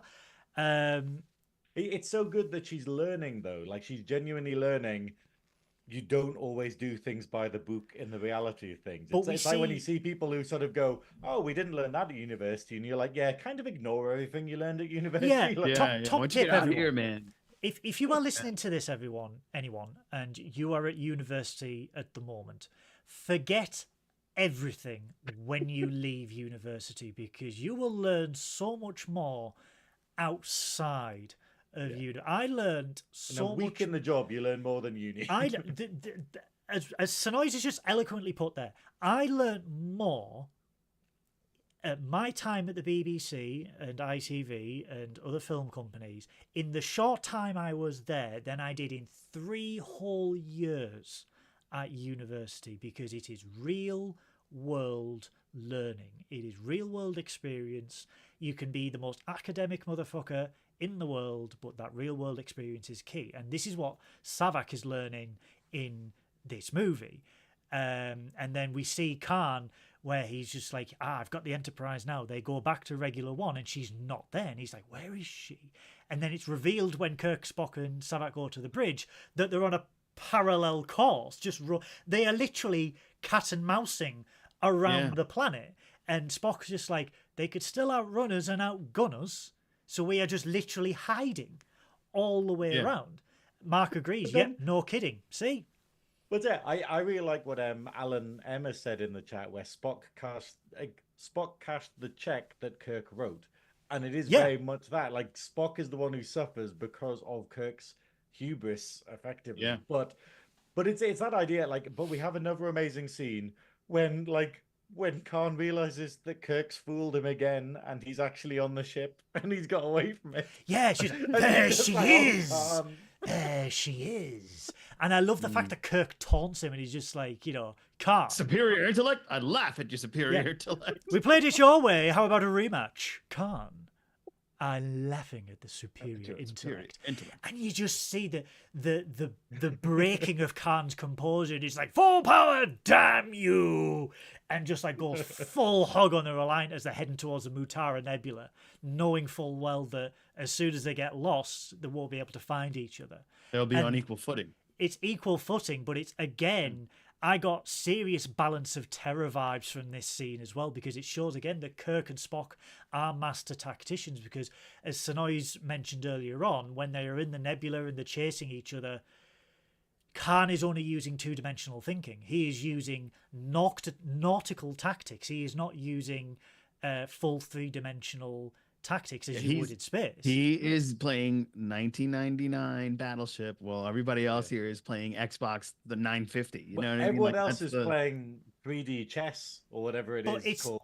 But it's the fact that Kirk is just like, okay, let's drop the Z-axis 10,000 meters. So they drop so he can fly overhead, and then you just see them rise. And they shoot him at the bottom. But it's brilliant because before we see that, we see them just firing blindly at each other.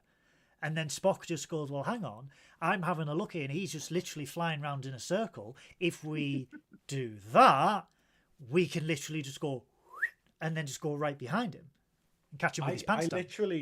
I genuinely didn't realize until this moment that Spock was being literal. I thought when he said he's thinking two-dimensionally and stuff, I thought he meant like as a metaphor of he's... too straightforward and blinded, and you're just going, no, he literally is talking about dimensions. And I'm like, oh wow, yeah, that's really but again, it is another first for Star Trek, because obviously all the way up until that point, ships face each other, and we see loads of memes where they're just like, why do ships always face each other, and why are they not like that or like that, upside down next to the other and it's just like people are like, yeah, well they'll level to whatever, but this is just like, no, space, like it's a whole different ballgame. But Khan is there's no up, there's no down. It's just Khan doesn't think like that, because Khan is not a spatial navigator. He's just like he's an Earth left, right, plane. Up, down is not a thing. So that 90s thinking, baby. Thank God for it. So to drop, you're superior to the 90s, but today to drop on the Z-axis and then rise above them, it's way out there, and like. It's a brilliant maneuver because it catches them, and they just really fuck up the Reliant. And I loved, again, props to practical effects, the explosions on the ships and on the bridges and everything like that. Absolutely brilliant. To see a ship so unbelievably fucked up, and Khan just like pulling that massive girder with that glistening... Yeah, half burnt chest. Am I the only one who wasn't aroused by this? That's just a very strange flip. I'm a proud metrosexual, and just pulling it, and then like his second in command, and he's just like, yours is the superior. And he's like, I shall avenge you. And no, you won't. If only I listened to your advice and not got you killed. Yeah, oops, sorry about that, buddy. But like the Enterprise goes, oh, we've got them now. That's it. We've got to, discuss terms of surrender. And Khan's just like, nah, mon ami, and just starts to. Still have the Genesis. And just starts to activate the Genesis device.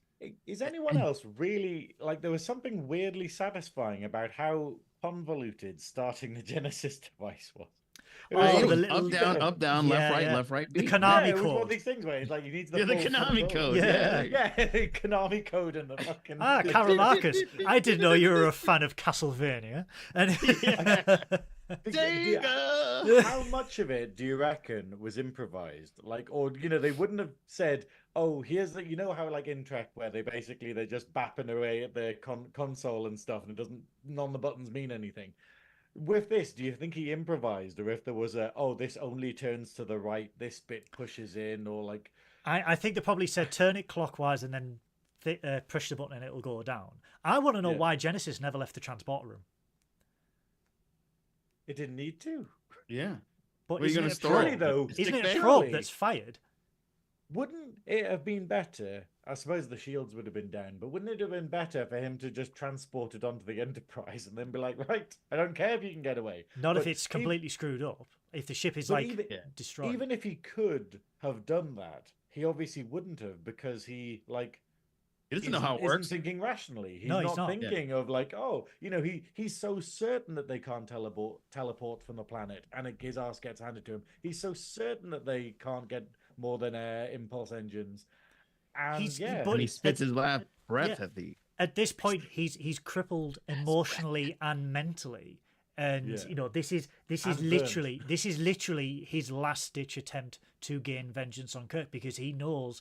Yes, his ship is crippled, but so is the Enterprise, and they cannot get away. So, the sheer power of the Genesis device will not only take Khan out himself, but will take Kirk out as well. And for him, that is an acceptable resolution to this whole situation. He has got nothing, literally nothing to lose. His crew is dead. He is the only survivor from the Botany Bay.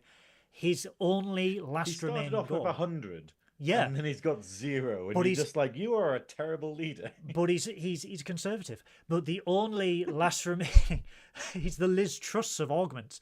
The only the problem with the Tories that they're not willing to fire anyone, despite that dickhead in Parliament. Which one? But but his only solution is to, well, if I've got to die, I'm going to take you with me. And then we see that the Enterprise is crippled. They don't have warp speed. We know it's going to take 6 hours for warp speed. So Kirk's just anything we have got, just get us out of here. But it becomes more and more apparent that they are going to run out of time. They won't get enough distance. And Scotty's just like, the dilithium crystals are fused and stuff. And then Spock, being Spock, just quietly leaves the bridge and no one bats an eye. And I'm just like, why didn't anyone notice? Like, wow, we got that bastard, huh, Spock? it would have been better though if it was like sort of one of those weird like kids films or whatever where he's like Spock's literally like Home Alone or something. Spock's just literally put up like some pillows like shaped like him with like a cassette recorder being like, that is illogical every time. Fascinating. That is illogical. That is illogical. That is illogical. It's stuck. It does the whole scene from Home Alone 2. Merry Christmas, you filthy animal. Spock. Yeah, it's completely changed. That doesn't sound like Spock. But when he gets to be down, fair though, like that is one of the ones of going, how did nobody notice that he vanished? Yeah. To the point where I'm as frustrated by that as I am in. But even season 3, where you're like, how did no one notice them smuggling like a cloaking device onto the ship? But even by hand. Even there's a point where Spock has already left and he's down in engineering, and they say, "Don't go in there. The radiation's too much." I love this scene, by the way, where he pinches him and then puts his hands on his face. Remember, I'll get to that point. But Kirk or Sulu, what does he make him remember though? I'll get. He put his nudes. I'll get to that. Just like, here's some mental images of Spock cock. So just wakes up being like, Lee's 14-incher. But Kirk asks Sulu, he's like, distance 40,000 kilometers, time, and then he looks at David, and I'm like, you have literally turned to your son where Spock was, and you did not notice that Spock was there. Getting down to engineering, though. Now, this is considered part 1 of a 3-part trilogy of Star Trek films, as we know now. 2, 3, and 4 are like a complete trilogy of the Genesis. And 6 was almost included in that. If, they could have got Kirsty back or Robin. So, did you think at this point of filming that they knew there was going to be a sequel, or they just did it to elude a mystery anyway? Because to do the Katra on McCoy and just go, remember, who would know that? Who would know that? Yeah. But Spock's sacrifice, where he realigns something with the dilithium crystals and they warp out of there just as the Genesis device explodes. This scene, again, is another first for Star Trek, where it is an incredibly emotionally distraught scene where not only do we see a much loved star of the show and movies die, but we see Kirk actually face death and become broken by that experience. I mean, we'll get to the scene in a minute, but just the end bit where obviously Spock passes away and is slumped, and then we just see Kirk just slumped next to him, and the shock on his face that although he has won, he has also lost, and he is just broken by this whole situation. And the scene with Spock, though, what gets me is when Scotty grabs hold of Kirk and he's like, "Sir, he's dead already." And then you see, you can't go in there. He's dead already. But you see, because Kirk that was probably terrible. You guys are English. How was that? It's better than mine. It's better than I could do. Sir, he's dead already. Happy birthday to my sister, who's Scottish. Don't be offended. Oh, what were you gonna say? And is dead. And I was like, what? Oh no! That got dark. Happy birthday, Jamie. Rest in peace. Dark. Rest in peace. Jesus. But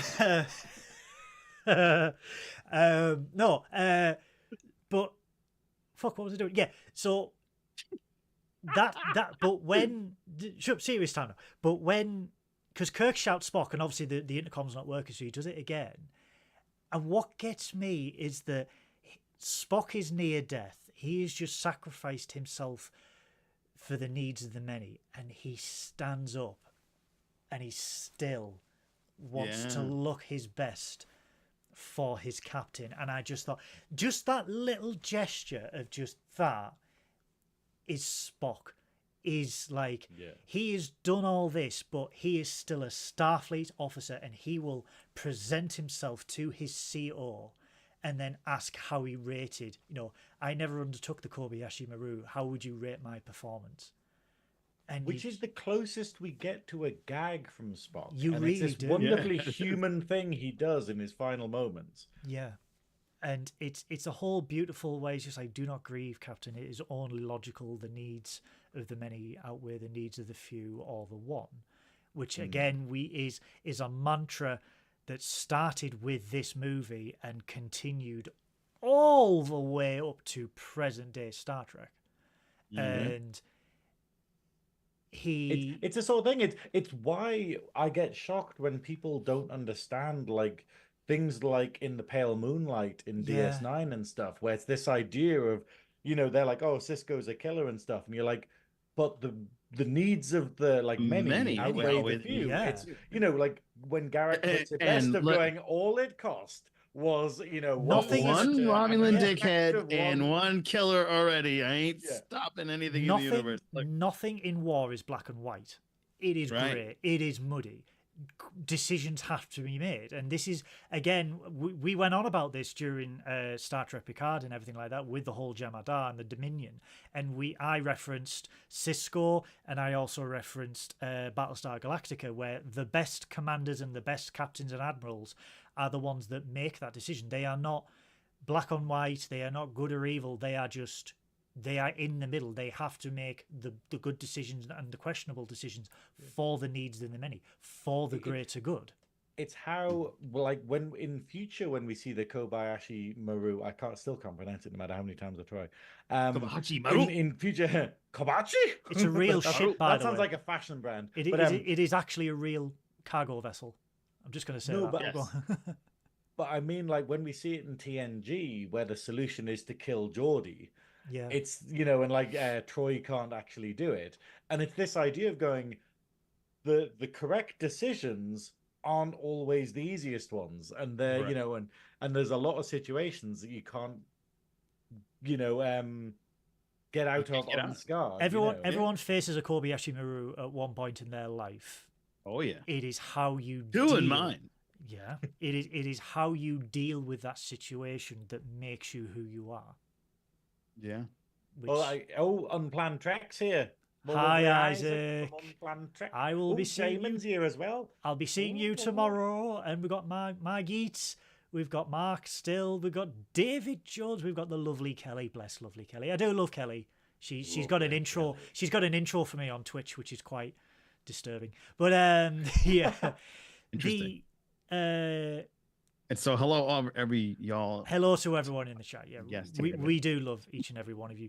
But when we do see Spock die, and again, Kirk just lets out a no, and again, it's that it's the feebleness of that no, because Kirk has never faced it. Kirk's never faced this at all, and he is now facing it. And then when we get to the funeral, where he's like, of all the souls I have met on my travels, his was the most human, and he is still trying to maintain that composure as a leader, as a captain.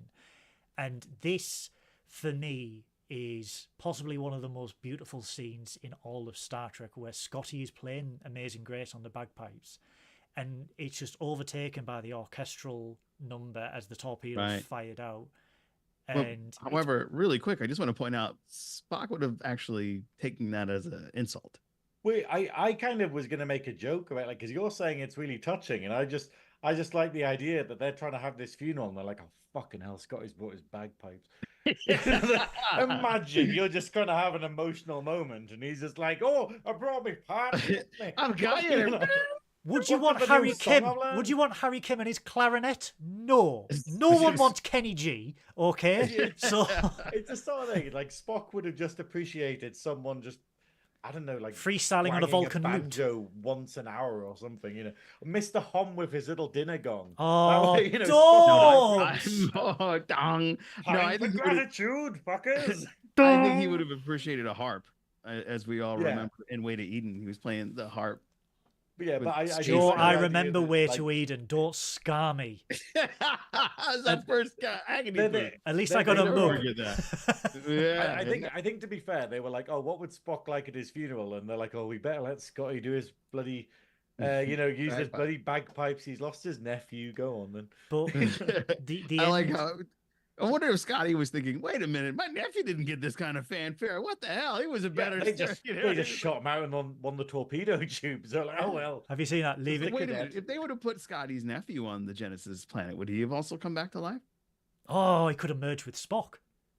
Or it could have been... What would that be? That'd be Tuvix, but with Spock and... An angry Scottish Falcon. Spockfix.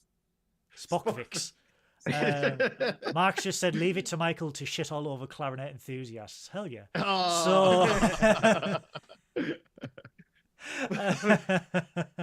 hello. I just love the idea that somewhere on the Genesis planet there's literally just a rock formation, like what's the thing you have in America? Mount Joe? Rushmore. Mount Rushmore, but just with Khan's. We had the old really man glamorous Khan. But that raises a very good question. Yeah, we had a face in Massachusetts called the Old Man on the Rock. Yeah. And it literally, like, if you drove by it, it looked like this old man was looking at you and judging you. I see you driving poorly, you bastard. You know, like.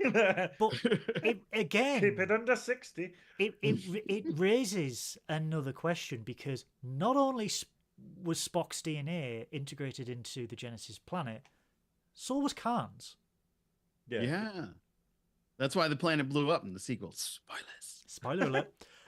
He was like, "I'm gonna get you, Kirk." But the end of the movie, even more self-destructive. But the end of the movie, we see the Enterprise is leaving the Genesis planet to pick up the survivors from the Reliant on SETI Alpha 5. This is SETI Alpha 5. SETI Alpha 5.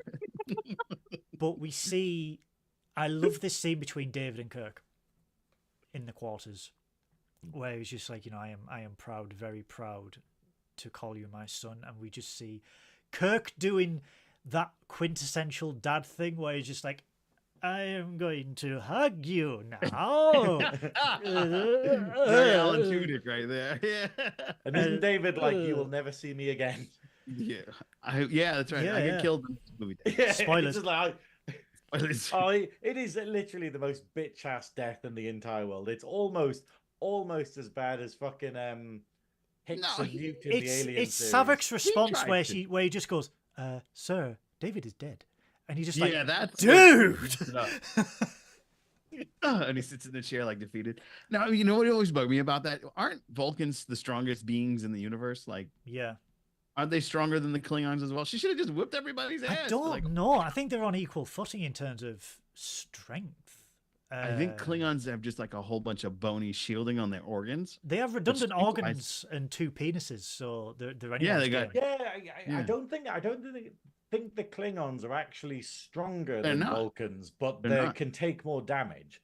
Because it's the idea of, obviously you could stab a Klingon and they'd be like, haha, I got 2 hearts. Hang on. I'm gonna bring Warhammer into this. Synoiz, are you saying that they are the ultimate Warhammer character? No. Right, okay, moving on. To be fair, it's heresy. It's a kind of weird one because there isn't really a Warhammer comparison. Because in Warhammer 40k, you have the Eldar or the Eldari, but they're not actually stronger. They're not really a good equivalent for the Vulcans because they are like that kind of race, where they're this superior overlooking thing, but they're not physically stronger. Yeah, I don't think there's a parallel. She should have whooped all their asses. And all that means though is just how much different Star Trek is to conventions. It's something that managed to dodge the Lord of the Rings thing, where everyone was like, "Oh, all of our races have to be like derivative of the Lord of the Rings and stuff." It's like, hang on, you got the ancient elder race, like the Vulcans, the wise ass people, but then you also made them like the physically toughest and the strongest, but also the most emotional. And you're like, and it's enough different to like Tolkien's elves to, yeah, it's why Star Trek's so good. There aren't really equivalents to other things. Like Klingons aren't orcs, Andorians aren't. Well, ask Gene Roddenberry, he'll tell you, that's why I ripped this shit off, baby. The whole thing about enjoying Star Trek is not to watch interviews with Gene Roddenberry, I found. That's basically the way to that one stop girl enjoying stuff. Like, oh, God. Let's Let's look into what Gene did during his life. Oh. Put that away, Gene. The ending of this, though, where Kirk, how do you feel? I feel young. And the closing monologue narrated by Spock. I think great. It was a beautiful way to end a fantastic movie. And I urge everyone out there, even Synoiz, if you were going to watch The Wrath of Khan, watch the director's version. Absolutely. Because it just... You get director's versions where they change it. This enhances it. This makes it infinitely better. Because you get those tiny little context clues all the way through. But I urge you to watch Space Seed first to get a well-rounded opinion of Khan, and then watch the director's cut of Wrath of Khan. Now, there is a question that we posted on the Nerdy Up North Twitter and Discord yesterday, and I'm going to put it to Joe first. Oh, put it to Joe, yes. Put it to Joe. Really quick, Alan had corrected me. So, Alan corrected me. He said that New Hampshire was the old man in the mountain. That's right where my aunt lives, so shame on me. You guys said the other just has loads of English places, but with new in front of it. Yes, there's no no one looked at it and went, "This reminds me of Hampshire." They're like, "No, it's just the place. I'm just going to name it." When the Puritans escaped England for persecution, they didn't have a lot of imagination. Like, we're free from England. What should we call this? New England. You can name it anything you want. You have absolute freedom here. You can do anything you want. You can call it anything you want. I will call it New England, and we will keep the same religion we had as before. What town should we call this? The same town in England, but it is in Kentucky. What do you mean? Middlesbrough, Kentucky, Stockton, California. And you're just like, why? I like the idea of just being like, okay, what will you call this city? I came from York, New York. New York. Okay, well, what are you going to call the state then? New York. No, actually, hold on, guys. It was originally New Amsterdam. Sorry, you lose a point. But another funny. I know nothing about America. That's find okay. Find a Springfield. I'm into the men's with it. Find a Springfield. You'll hit about 30 in America. Yeah, there's a ton of them. Yeah. There's a ton of them. There's one in here in New Jersey. But New York, the state really gives up on its names because once you get past like Poughkeepsie, it starts to become Mexico, New York, Cairo, New York, Egypt, New York. They did Germantown, New York. Really? They're like Germantown. That's why they couldn't remember what the German town they were trying to copy the name of sounded like. Yeah. So like it's Hamburg. That German town. Oh, New Munich. Nine. So the question was Khan's wrath justified when the Federation didn't check on the botany base survivors? And I put that to you, Joe. Was Khan justified when they didn't check? It's like, yeah, I always thought Khan's vengeance was very just. I just think he just went overboard. I totally believe that if something would have happened and I would have lost my loved one after I was promised to check in, maybe some rations, if things weren't going so swimmingly, because superior intellect means superior crops if the planet's conditions are just. But obviously, with the situation of the planet exploding and everything switching, and this is City Alpha 5, we obviously had a situation where we are not in a good way. And now my wife is dead. So the minute I get a chance to get off this planet, I am seeking revenge. But I wouldn't be so two-dimensional about it. I would definitely go, okay, wait, spaceships do what? Okay, let's get sure everything is. And I probably would have bounced once I had my revenge. All right, he's stuck in the cavern there. I'm heading on out. Synoiz? It's a difficult question because I'm pretty, yes. Like it's the fact of he's totally justified in his revenge because like the problem I see it as is Kirk makes a mistake in Space Seed by letting Khan go free. Like it's everything in this movie is a mistake that Khan made that comes back to bite him in the ass. He should have been put in jail or stopped or something because it would never have ended well. But by the same token, Khan should have risen above his like petty vengeance and won. Like he, literally he got the Genesis device, he got a ship, he had everything he needed. And yet instead he threw it all away for petty vengeance. So it's like, but his wrath is justified. Like it's, yeah. So it's the other title is he Justification of Khan. Yeah. So in terms of the question, yes, but there's so much more discussion to be had about it. Yeah. I agree with both of you gentlemen that Khan's wrath is justified because the Federation severely dropped a ball because you have got a planet of augments in a system, you know where they are. Not one person thought, should we maybe put a satellite in orbit? Should we maybe monitor this planet a little bit more closely? Because we have seen what happened in the eugenics wars and obviously the events of Star Trek Enterprise, maybe, and they dropped the ball massively. And again, it's Kirk reaping what he sowed.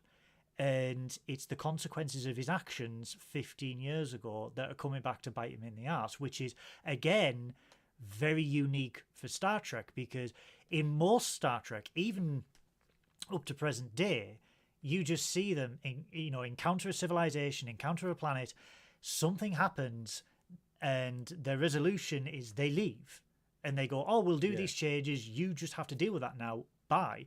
And with the Wrath of Khan, it's like, no, you made this decision 15 years ago. You did not bother to check on us.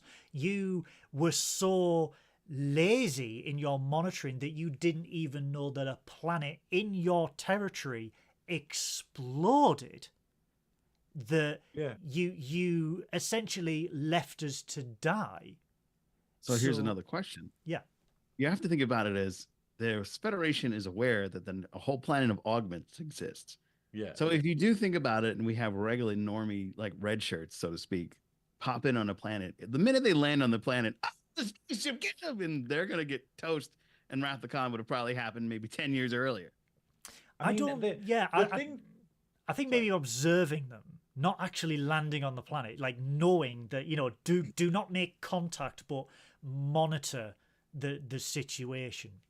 I actually think it's probably the fact of they didn't want to own up to it. I think that it was probably a case where they actually deliberately just wanted to brush it under the rug and be like, oh, fuck, we've kept this guy alive, so let's just forget about him and just pretend it never happened. It's like like America and the Taliban, where they sort of helped set it up and whatnot, and then sort of changed all these people's lives and stuff, and then just went, okay, now that's not our responsibility anymore, let's leave that. And then the next time they come back, it's like, oh, you now have a lot of people wanting revenge and a lot of people with a lot of bad sentiment kind of thing there. It's the idea of looking at your past mistakes and stuff, or the consequences of your actions and dealing with it, rather than just being like, oh, well, we don't need that anymore, let's just ignore that and move on.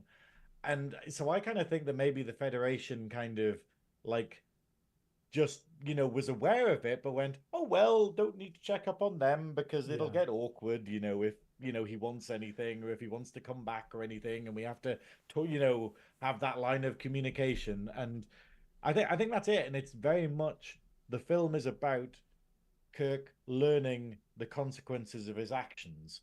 Having to face the no-win scenario. Yeah. Never faced, yeah. Like going, hey, I made a mistake not bringing Khan in for trial, or not, because I don't know how I feel about whether they should have actually killed Khan or something, because it's not a very Federation thing to do, but you're like, he is a serious wild card. Like, there is no way, if they hadn't have dropped him on a planet, if they'd actually given him a ship, there's no way that I think Khan wouldn't have become like a crazy space pirate and tried to take over the galaxy. Yeah. And I think he would have become a Terran ruler. Yeah.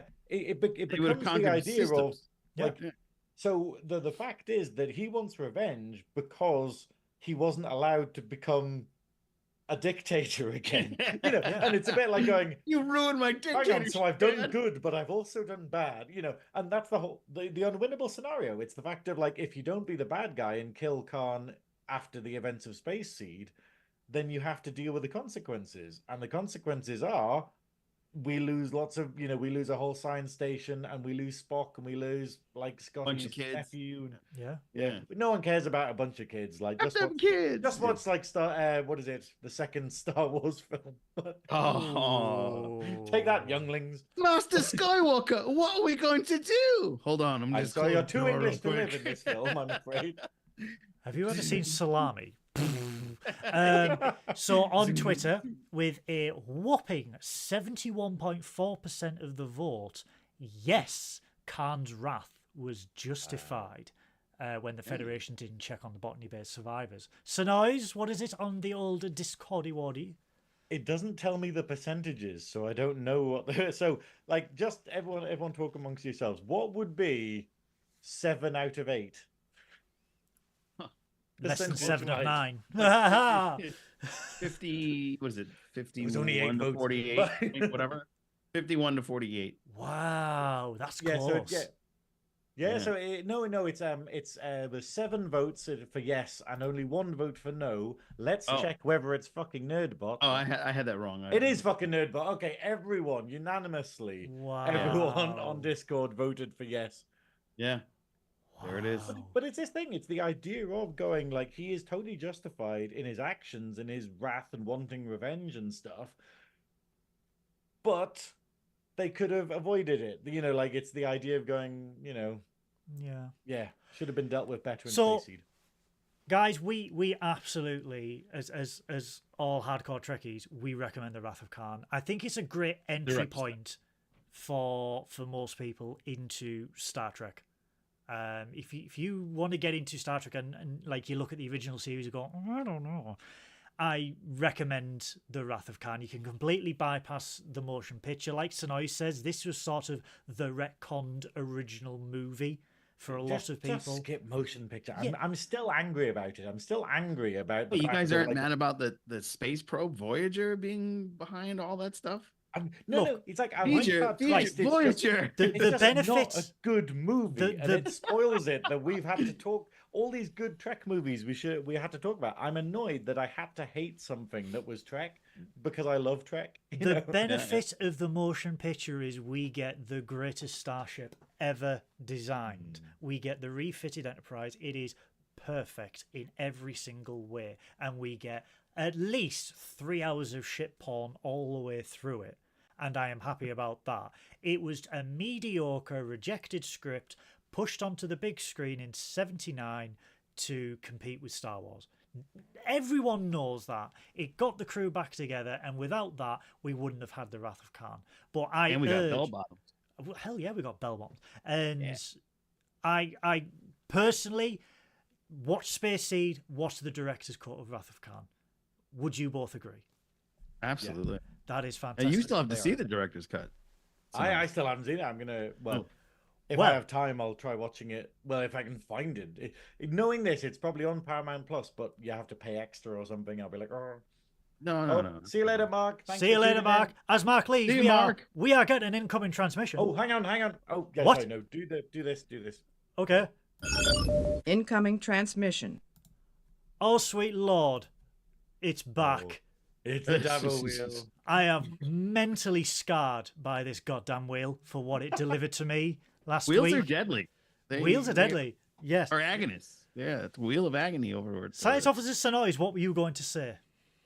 No, I'll say it after this bit. Oh, Jesus. Right.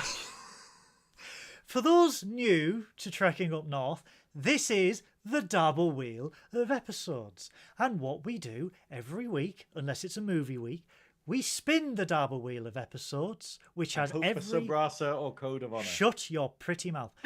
Every week we spin the double wheel, and whatever it lands on, we must review it the week after. The last time we spun this, I wanted to take a phaser to my brain. Because we landed on Sub Rosa Candle Slag.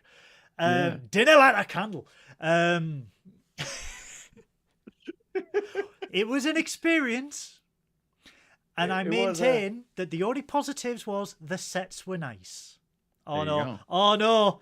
Yes. It's Beverly Snatch. It's Beverly Snatch, everybody. Oh, I've still actually got all of it. It's like Snatch. I haven't actually tidied up my room. Have you not tidied up? Oh my God. I can't even change the filters on my lights. I'm too far away.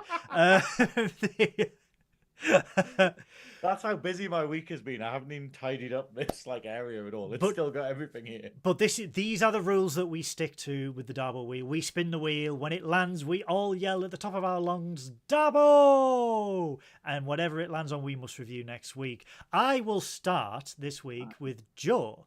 Joe, yes. What do you hope to see in next week's episode of Trekking Up North? Now, this is absolutely at random. There's even good ones in here, too, right? Oh, yeah. Like everything is in like there. 80% the only thing is there. episodes. Discovery isn't in there. Oh, that's a the shame. Movies aren't in there. And we've taken the original series out for the time being because we had far too many original series. Because obviously, Isaac from Unplanned Trek, Unplanned Trek, like yogurt. Yeah, it's not bland. Yeah, it's very exciting. Where's my grandma's diary? Quiet, Isaac. But it's so basically we were like, hey, we've taken it out simply because we had far too many episodes, and even though it is totally it's hard random, to watch some of them. Yeah, we say it's totally and utterly random. The only time we've ever fixed it is when we did the joke. The joke where it literally only moved between Sub Rosa and Code of Honor. Yeah, thank you for giving me that mini heart attack. Enterprise. Yeah, but then because I don't know if you saw that, Joe, but I fixed it so it landed. So it basically looked like it was only choosing between Code of Honor and Sub Rosa. Yeah, no, we did the same thing because it was for us. It was Code of Honor. We were trying to avoid it forever because in the agony booth we go back and we purposely watch the harder to watch ones. And it got to the point where every time we removed an episode, we'd put back Code of Honor. So it was purposely, but it lasted so long that when I had to run the wheel, when Jace had to go for an event, it was about like 90 episodes Code of Honor, and I forgot to remove one of the old episodes, and it literally landed on another episode that we still haven't seen. So for whatever reason, the odds were forever in our favor. But for you guys, I haven't watched Code of Honor, and I really hope it's not Code of Honor because that episode is so hard to watch. To be fair, one of my favorite for so long of not wanting Sub Rosa, and then when we eventually got it, I was like, that was quite fun talking about that. We still got when it appeared, I was just. You can see like how much I laugh about it because I'm like, oh god, I've been asking for this for so long, and now it's finally happened. I'm like, oh god. Much like Kirk, you reaped what you sowed. We still haven't hit Sub Rosa. It's on the list now. That you will. Genesis is an awful one. So a bad episode. I'm hoping for you guys, Genesis, because I'd like to see what you guys have to say about that one. That's the one where everybody got reverted into like space babies or whatever, like primal versions of themselves. That's TNG, isn't it? Yeah, TNG. Yeah. And then good episodes, maybe. Well, I think the first half of when Data and Lore take over the Borg. Oh, we've done that one. We've done that one already. We did the two-parter. Yeah. Mm-hmm. Synoiz, what are you hoping for? And if you say Code of Honor, I will come to your house I and don't slap want you. to. I don't want to. The last time I was like, oh, Code of Honor, and then we got no. I was like, oh, Code of Honor or Sub Rosa, and then we got Sub Rosa. I kind of like what Christopher's saying in the chat of Sub Rosa again. No. And the hilarious thing is, it could happen. No. Because I didn't take it out of the actual thing. No. There is, while it is tiny, there is a chance of getting an episode that we've already got again. No. Because we moved it to a different server. And, No. But, or maybe it could be. You know me. I want any DS9. I'll be happy with any DS9. I think the Or unless it's Move Along Home, you're not going to want to watch that. I know. I'd be fine with that. Okay, I'd be fine with that. See, we just rewatched Storyteller, and let me tell you, I couldn't watch that one again. Storyteller. Which is Storyteller? That's DS9 season 1, episode 14, where Brian goes, "The Dough Rock comes, and the village is strong." You know, it's terrible, but at least it kind of starts the Bashir O'Brien relationship. Yes. That is the only good thing to come out of that episode, but that means you have to watch it because you're like, how do they suddenly become friends? And you're like, because they were in a shit episode together. I'm reading the chat. Jake wants Measure of a Man. That's a great one. That's a great episode. So many people like Sub Rosa again. Nerdy Up North, Paul wants anything from, and I severely hope that this is dyslexia, Voyager. Voyager. I like Voyager.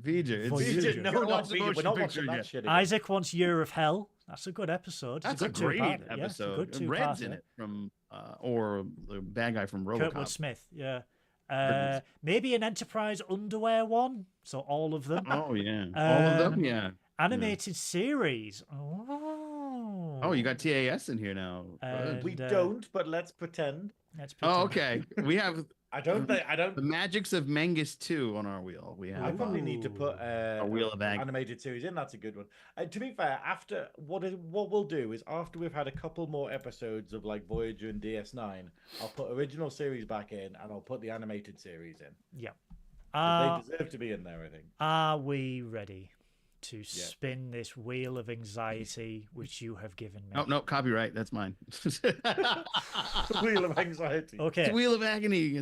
Now remember, everyone, when it lands, we all have to yell Dabo. So are we ready, gentlemen?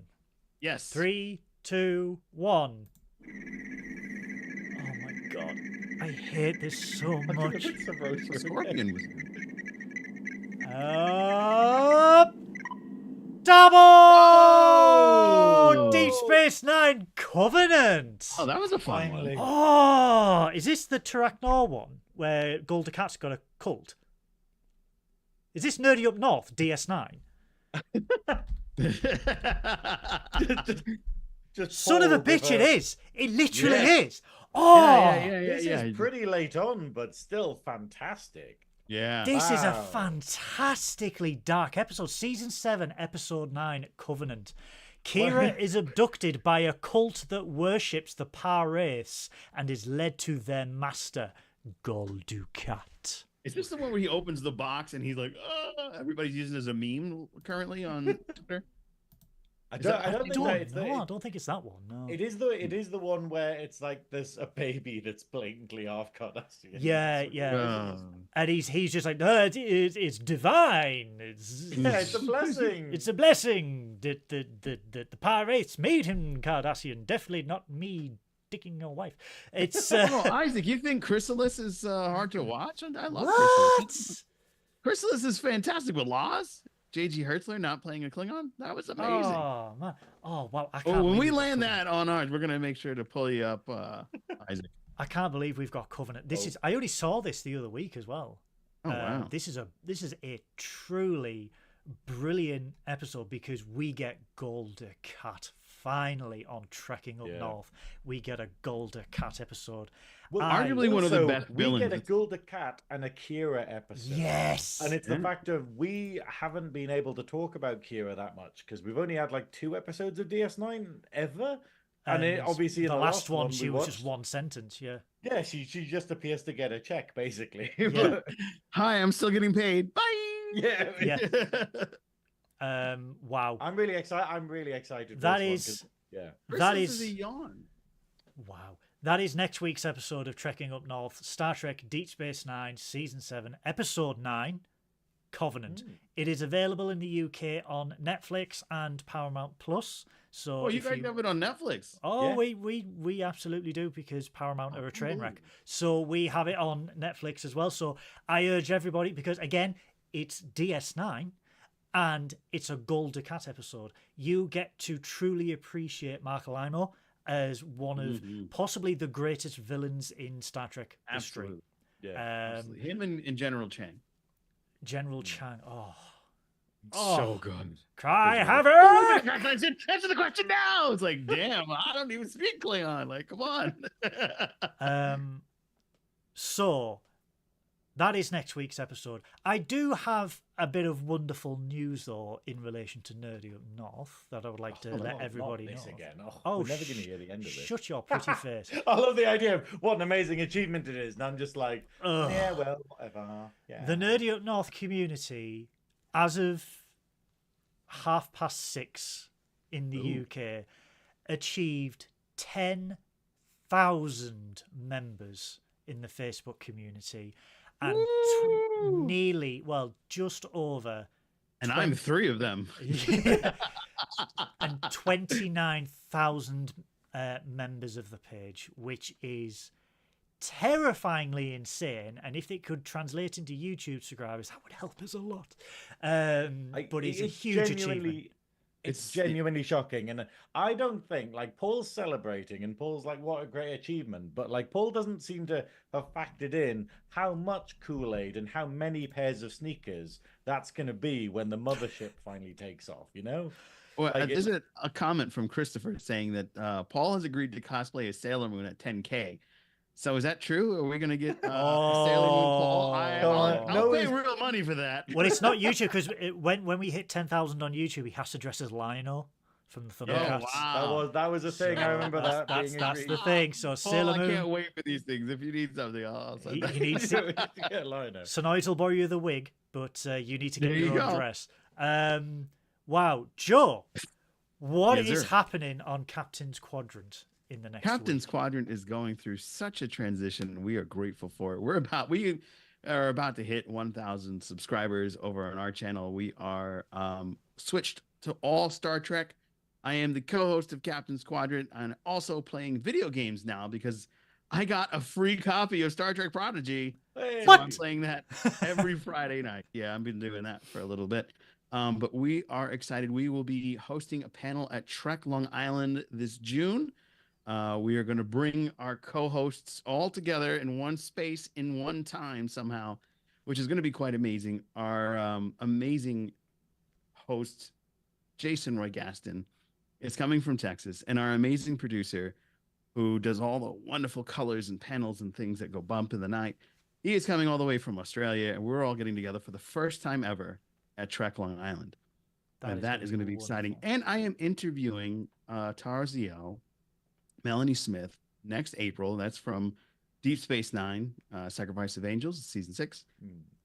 Over again in Long Island, thanks to Trek Long Island. I'll be interviewing her after watching Sacrifice of Angels in person, and she'll be talking about her new book. So that is going to be exciting. So a lot of exciting things happening in the Captain's Quadrant. We have some special guests coming on, and we just had author Corinne Norden, who joined us last night for an amazing rewatch of Discovery, Such Sweet Sorrow, which is arguably the best current Trek Discovery for sure episode, but current Trek episode. So it's a lot of fun. So be sure to join us. And I thank you, Goodwill, as a friend and as a buddy, to just kind of hang out and explore Trek together and see certain ways and things that we couldn't believe or see ourselves. And I am looking forward to possibly chilling with you in the future. And of course, Synoiz, it's always good to honk with you here and scream about City Alpha 5.